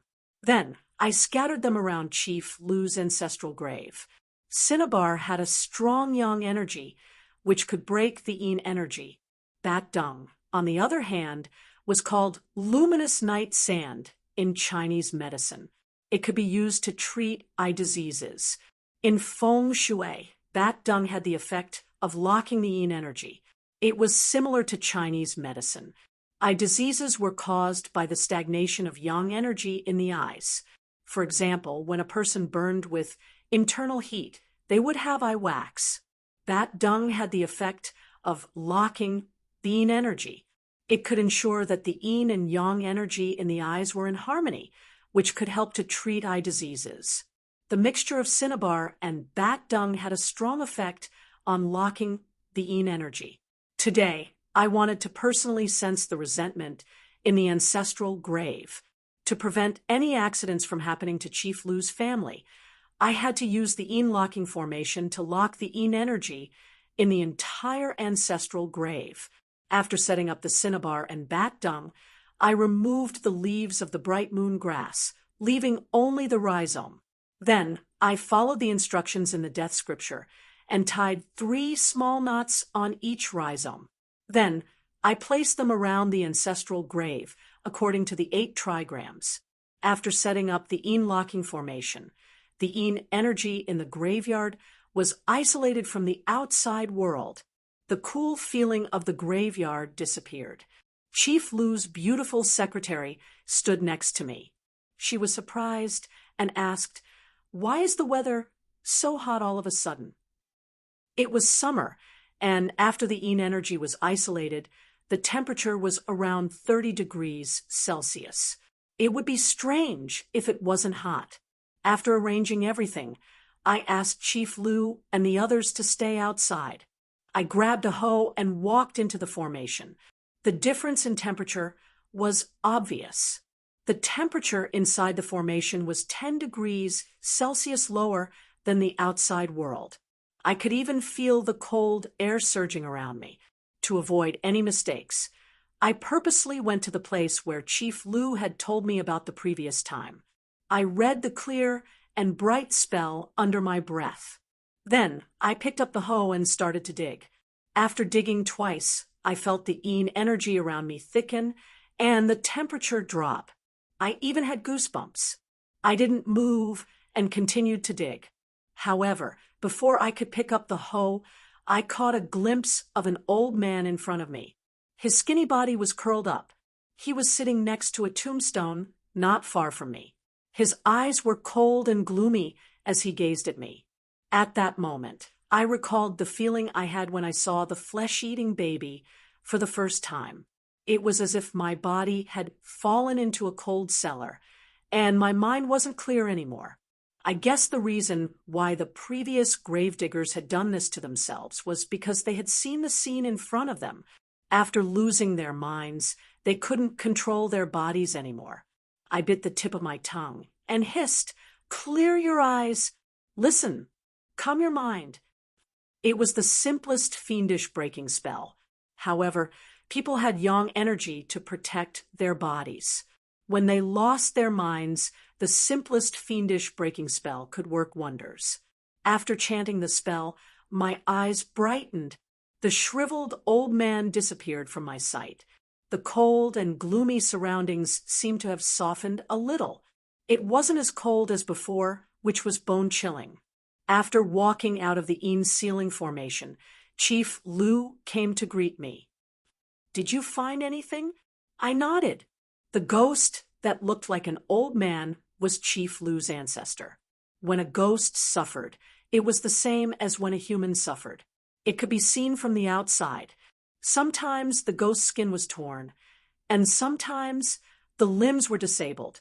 However, the ghost of Chief Lu's ancestor didn't have any of these symptoms. It meant that Chief Lu's ancestor didn't suffer when he was buried. It was completely different from the geomancy of this tomb. Originally, this was another doubt, but from this doubt, I suddenly thought of another possibility. Chief Lu's ancestor was from a rich family. He had both money and power. Why would such a family choose a grave with such bad geomancy? Even if the grave didn't understand geomancy, or the geomancer they found wasn't reliable, which led to the poor geomancy of the ancestral grave, why didn't Chief Lu's ancestor find someone to solve the problem? Then, I thought about the fact that the airless grave didn't lead to the end of Chief Lu's family's descendants. The answer was obvious. Chief Lu's ancestor must have found an expert to solve the geomancy of this graveyard. After thinking it through, I asked Chief Lu to calm down. Then, I moved along the west, north, and northwest directions of the graveyard. I made a mark about 10 meters, 3 feet, and 3 inches from the center of the graveyard. Then, I asked Chief Lu to arrange people to dig at the place I had marked. Since the place was far away from the graveyard, it wasn't a taboo to dig here. I didn't set up another ceiling formation. After digging around 2 or 3 feet, we heard the loud noise of iron and stone hitting each other. Then someone screamed, "We found something!" Chief Lu was excited. He shouted, "Hurry up and dig." I was startled and hurried to stop him. "Stop digging and dig from the side. We just need to show half of the thing inside. Don't move it." Although Chief Lu didn't understand, he wasn't surprised by my words. He asked his men to do as I said. After the items were revealed, I saw that in the west there was a snow-white quartz sculpture of a white tiger. In the north, there was an obsidian sculpture of a black tortoise. In the northwest, there was a golden stone column. After seeing these 3 items, I exhaled in relief. At the same time, it also proved my theory. If this graveyard had offended the leaf fire fiend, we had to start with the can water position in the west. Since metal generates water, the north DUI gold position and the northwest Qian gold position were also the positions to dissolve the fire. These 3 stone carvings formed a formation called the Metal Water Formation. It had a miraculous effect in dissolving the leaf fire fiend. After discovering this formation, I finally had an explanation for the strange things that had happened to Chief Lu's ancestral grave. Moreover, when he had touched the ancestral grave, the disaster he had suffered wasn't because of the grave's resentment. It was a warning from the grave. Once he touched the grave and broke the metal water formation, he would have to bear the curse that would cut off his descendants. I explained everything to Chief Lu. After I finished, I was surprised to see that Chief Lu didn't look happy. Instead, he looked a little gloomy. After pondering for a while, he asked, "Mr. Zhou, if we want to move the grave, how should we do it?" I was surprised. I didn't understand him. The feng shui of the graveyard is protected by the metal water formation. It won't cause too much of a disaster. As for the bad business situation, we just need to reinforce the metal water formation to resolve it. We don't need to move the grave. Moreover, the ancestors' remains have spirits. If we move the grave, I'm afraid it won't be a good thing. Chief Lu waved his hand. "Mr. Zhou, I think you misunderstood me." Chapter 27. I tried to persuade him for a long time, but he wasn't moved at all. From his words, it seemed that as long as he could move the grave, he didn't care if his children got hurt. Since he had said that, I didn't have anything else to say. However, I couldn't understand why he had such an attitude. He didn't care about his family's safety, just because he wanted to make money. I had heard the saying, "Businessmen value profits more than parting." Now, I had finally met someone like that. Everyone had their own ambitions, and it was hard to say who was right or wrong. However, I didn't have the ability to help him move the grave. No matter how much money he gave me, it was useless. After I told him the truth, he looked very disappointed. He didn't want to give up. "Can you think of a solution later?" I sighed and told him, "To move the grave, I need a special talisman. I don't have the ability to draw it yet." As soon as he heard that there was a way, he cheered up. "How long will it take for me to draw that talisman?" I thought for a while and gave him an answer. 3 years. CEO Lu narrowed his eyes as if he was calculating something in his mind. After a while, he nodded and said, "All right, in 3 years, if there's still time, I'll look for you again." "There's still time? What's there to do?" His words seemed to imply something, but he didn't wait for me to ask. He waved his hand and walked down the mountain. Although he didn't do what he had promised, when we returned to the hotel, he sent me 10,000 renminbi. He also told me that he had booked a room for me until the next day. At the same time, he had arranged a car for me to the airport. It was the first time I had ever studied geomancy for someone. At that time, I felt flattered, and I even felt a little guilty towards him. Later on, when I understood the great effects of geomancy, I felt much more at ease. I didn't feel as guilty as I was now. Thanks to the ticket that Chief Liu had given me, I was able to take a plane for the first time in my life. Moreover, it was a first-class cabin. However, it wasn't a pleasant feeling. After I left the ground, I had an inexplicable feeling. It wasn't strong, but I felt uncomfortable. Later on, when I learned more geomancy, I learned that geomancy masters had an ability related to the earth. When I left the ground, I lost this ability. That was why I felt uneasy. This was a story for the future, so let's not talk about it for now. On the plane, there was a young man sitting next to me. He was handsome and well-dressed. As soon as he sat down on the plane, he stuck to the flight attendants and flirted with them. He looked like a slut. I was quite envious of such a young, rich, and handsome man, so I couldn't help but pay more attention to him. The man seemed to notice that I was looking at him. He turned his head and glanced at me. Who knew that after he glanced at me, his eyes were fixed on me? He stared at me for a long time. He didn't even care about the shyly talking to the stewardess next to him. Being stared at by a grown man like that, I felt a little scared. I didn't dare to look in his direction anymore. I turned to look at the scenery outside the cabin. In the end, the man directly walked to my side and stuffed a business card into my hand. He smiled and said, "Brother, I see that your glabella is dark. I'm afraid that something bad has happened recently. Also, your nose is a little red. I'm afraid that your love life isn't going well. This is my business card. Take it. If you have any problems in the future, just call me. I guarantee that I'll solve it for you." When I heard that, I was dumbfounded. This guy is a fortune teller.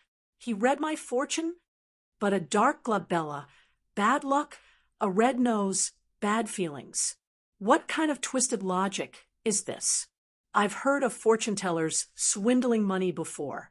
I guess I've met one today. No wonder this guy looked like a hoodlum. It turns out that he's a hoodlum who swindles money.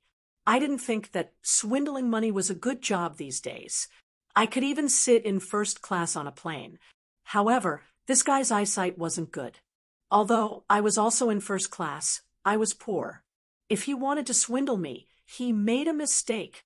I smiled at him and said, "Okay, I'll contact you if I have any problems later."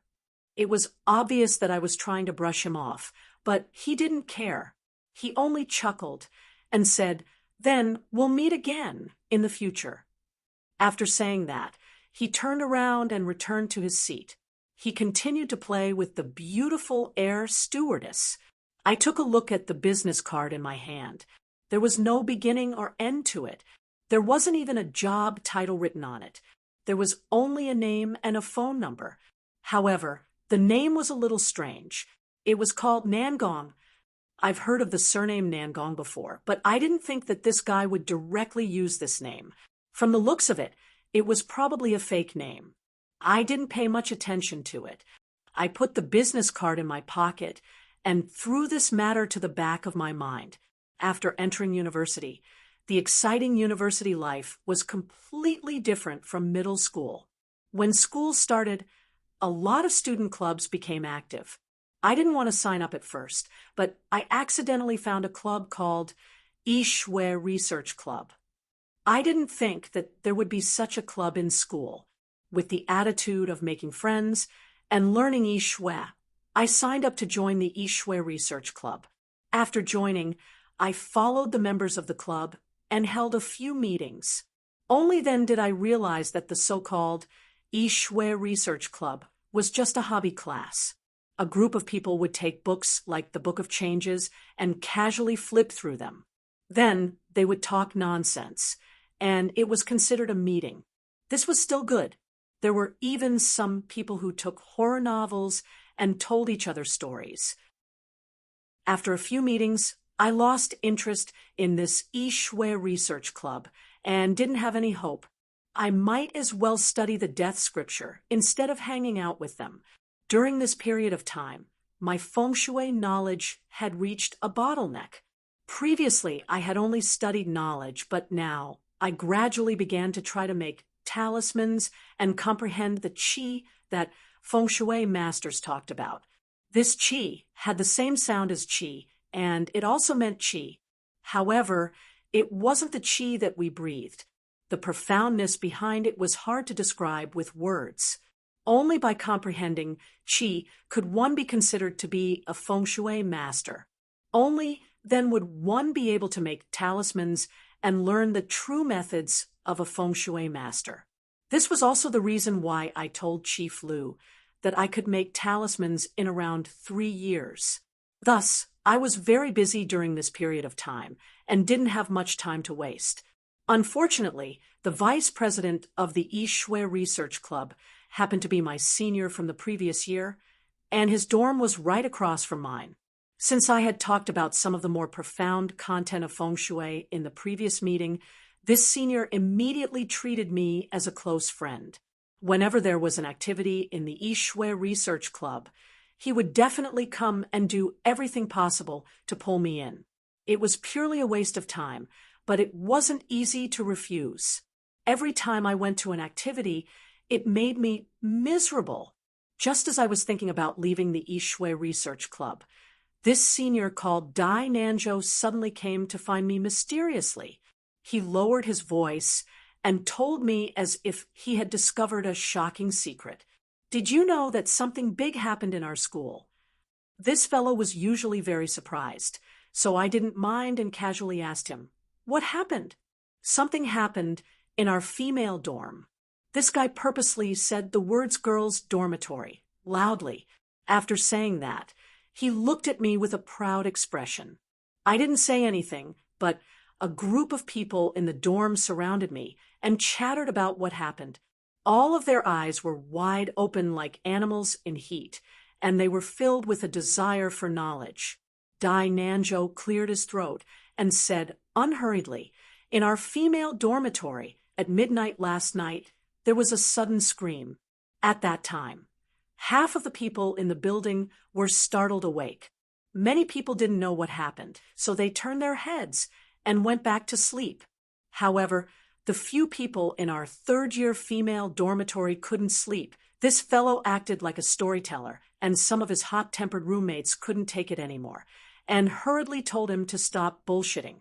Only then did Dai Nanzhou chuckle and tell them what happened in the female dorm last night. It turned out that the scream last night came from the female dorm's toilet, and a lot of people surrounded it.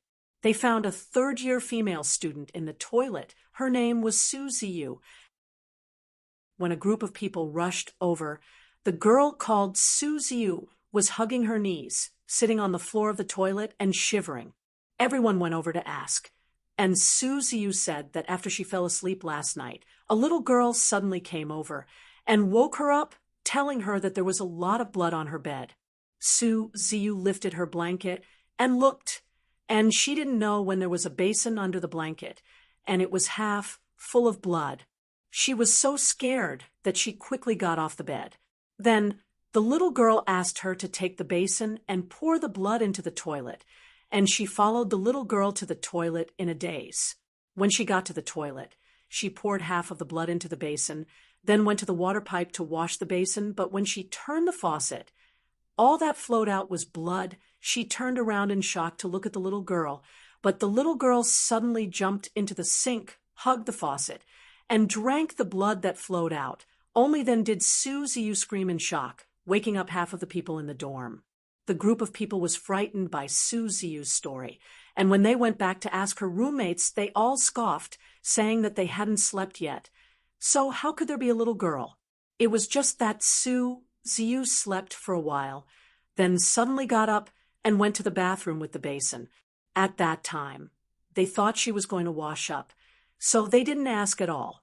Only then did everyone relax, saying that Su Ziyu just had a nightmare, and then sleepwalked out, advising her not to be afraid.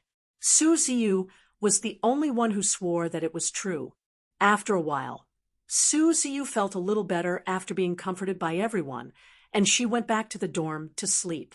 But just as she climbed onto the bed and was about to crawl under the covers, she suddenly screamed again.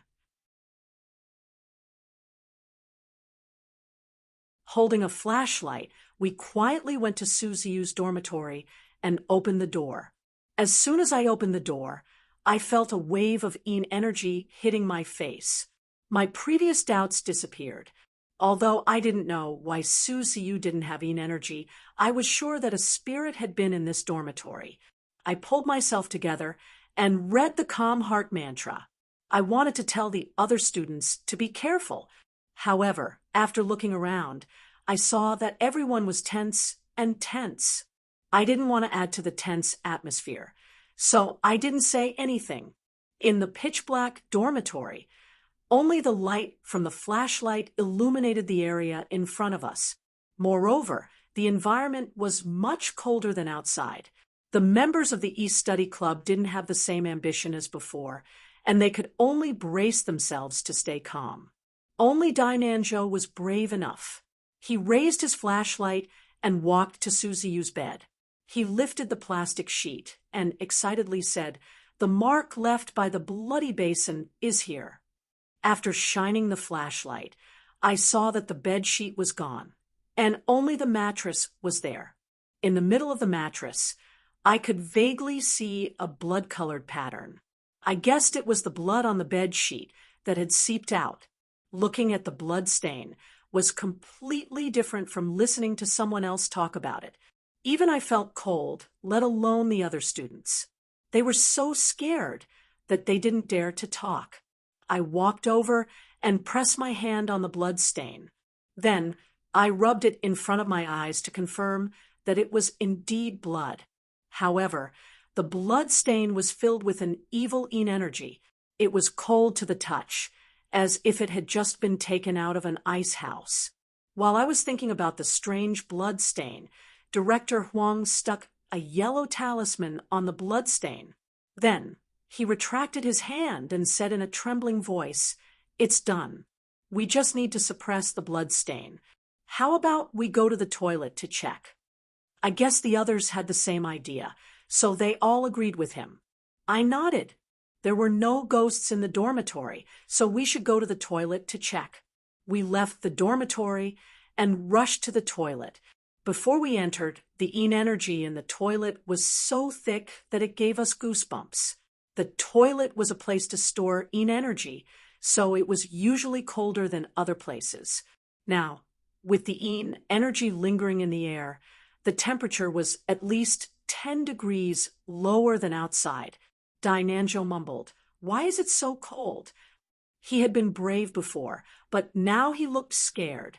Everyone hesitated in front of the toilet. In the end, Director Huang couldn't stand it anymore. He took out the yellow talisman to give himself some courage and walked in first.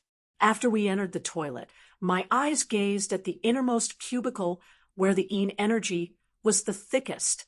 The toilet wasn't the same as the dormitory. After the lights went out, the voice-activated lights wouldn't be turned off. Chapter 29. I was shaken when I heard the voice. When I had closed my eyes, I had been chanting the ghost-seeking spell. This spell could help me locate the ghosts around me without opening my heavenly eye. However, I didn't find anything strange until I heard the voice. I opened my eyes and saw a little girl standing in front of me. She had long hair and a round face. She wasn't wearing any clothes and was wrapped in a tattered bedsheet. Two very large eyes looked at me, seemingly full of curiosity. She looked like a normal little girl.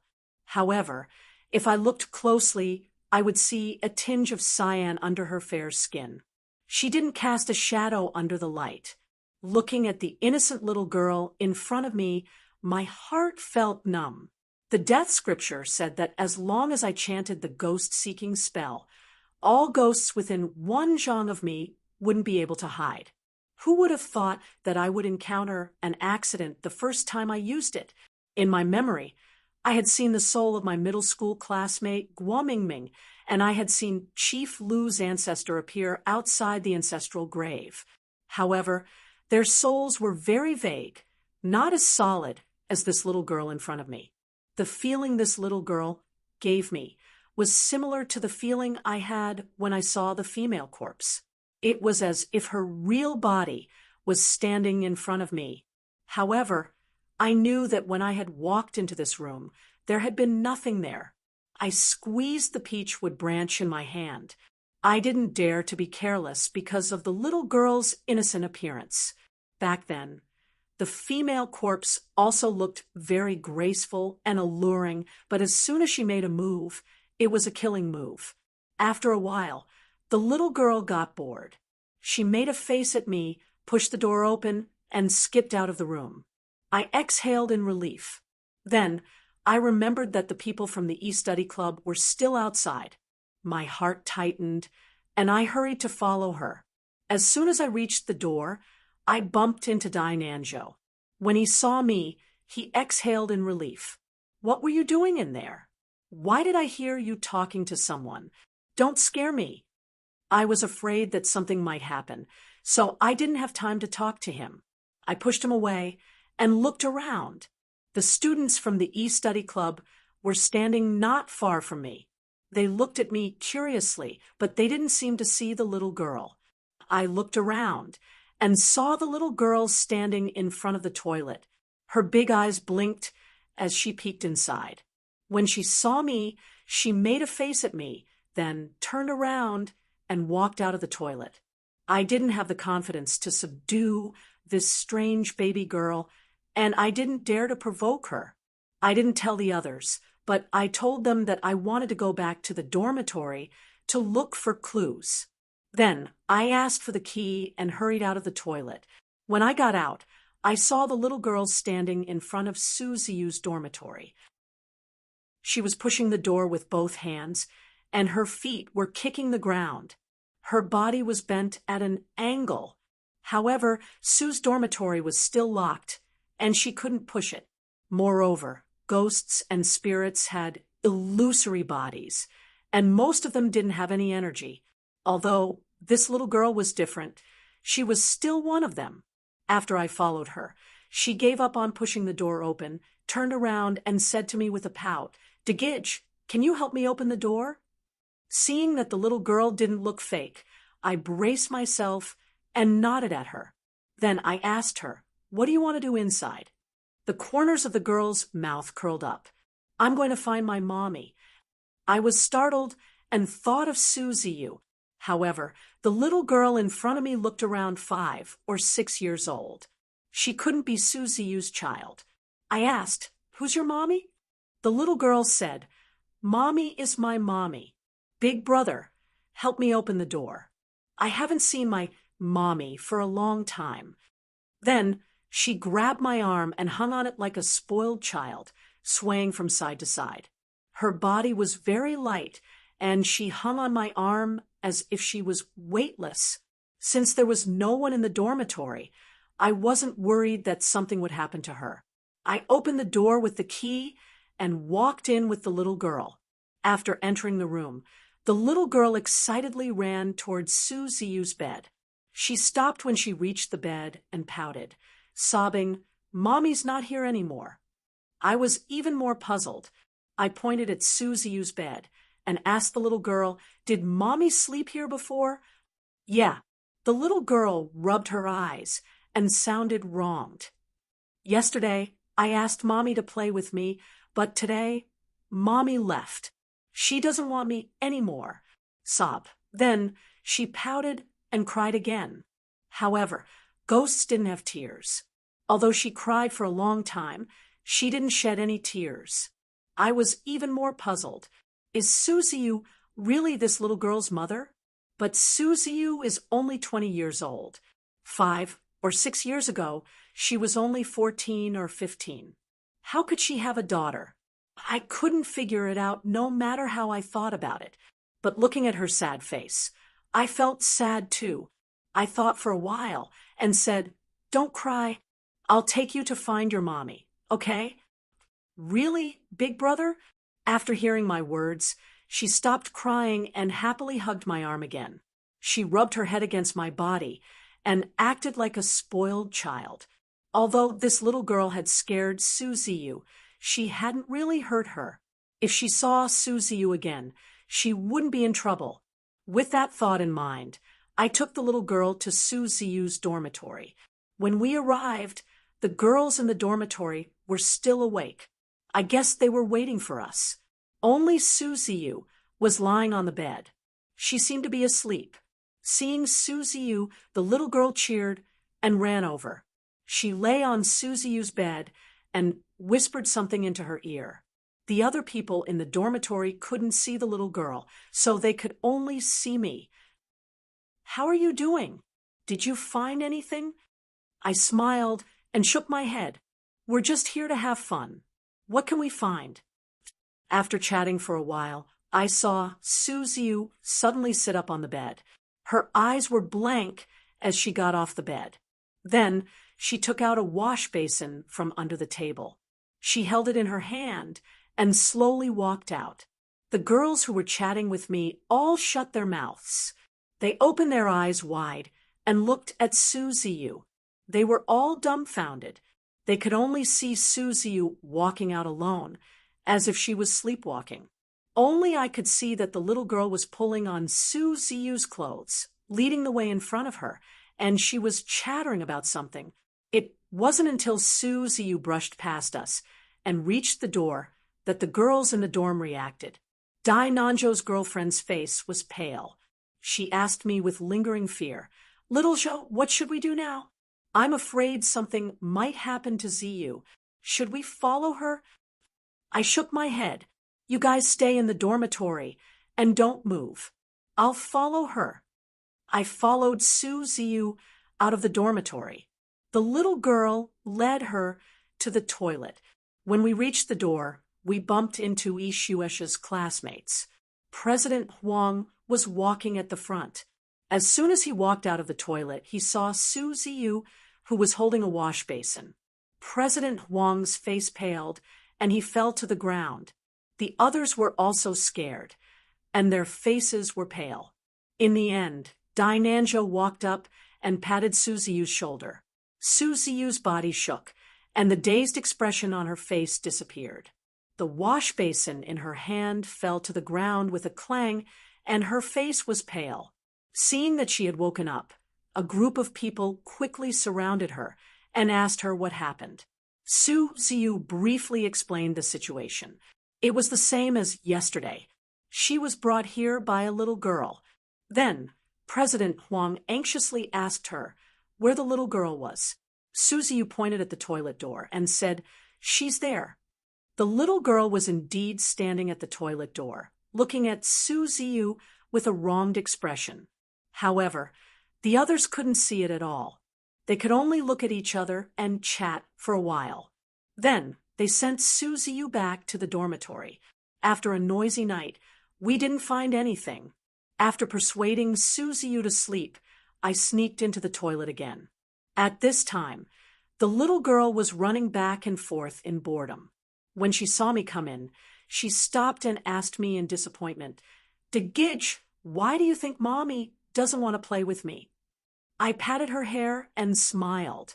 "Mommy isn't feeling well these few days. Don't go find her.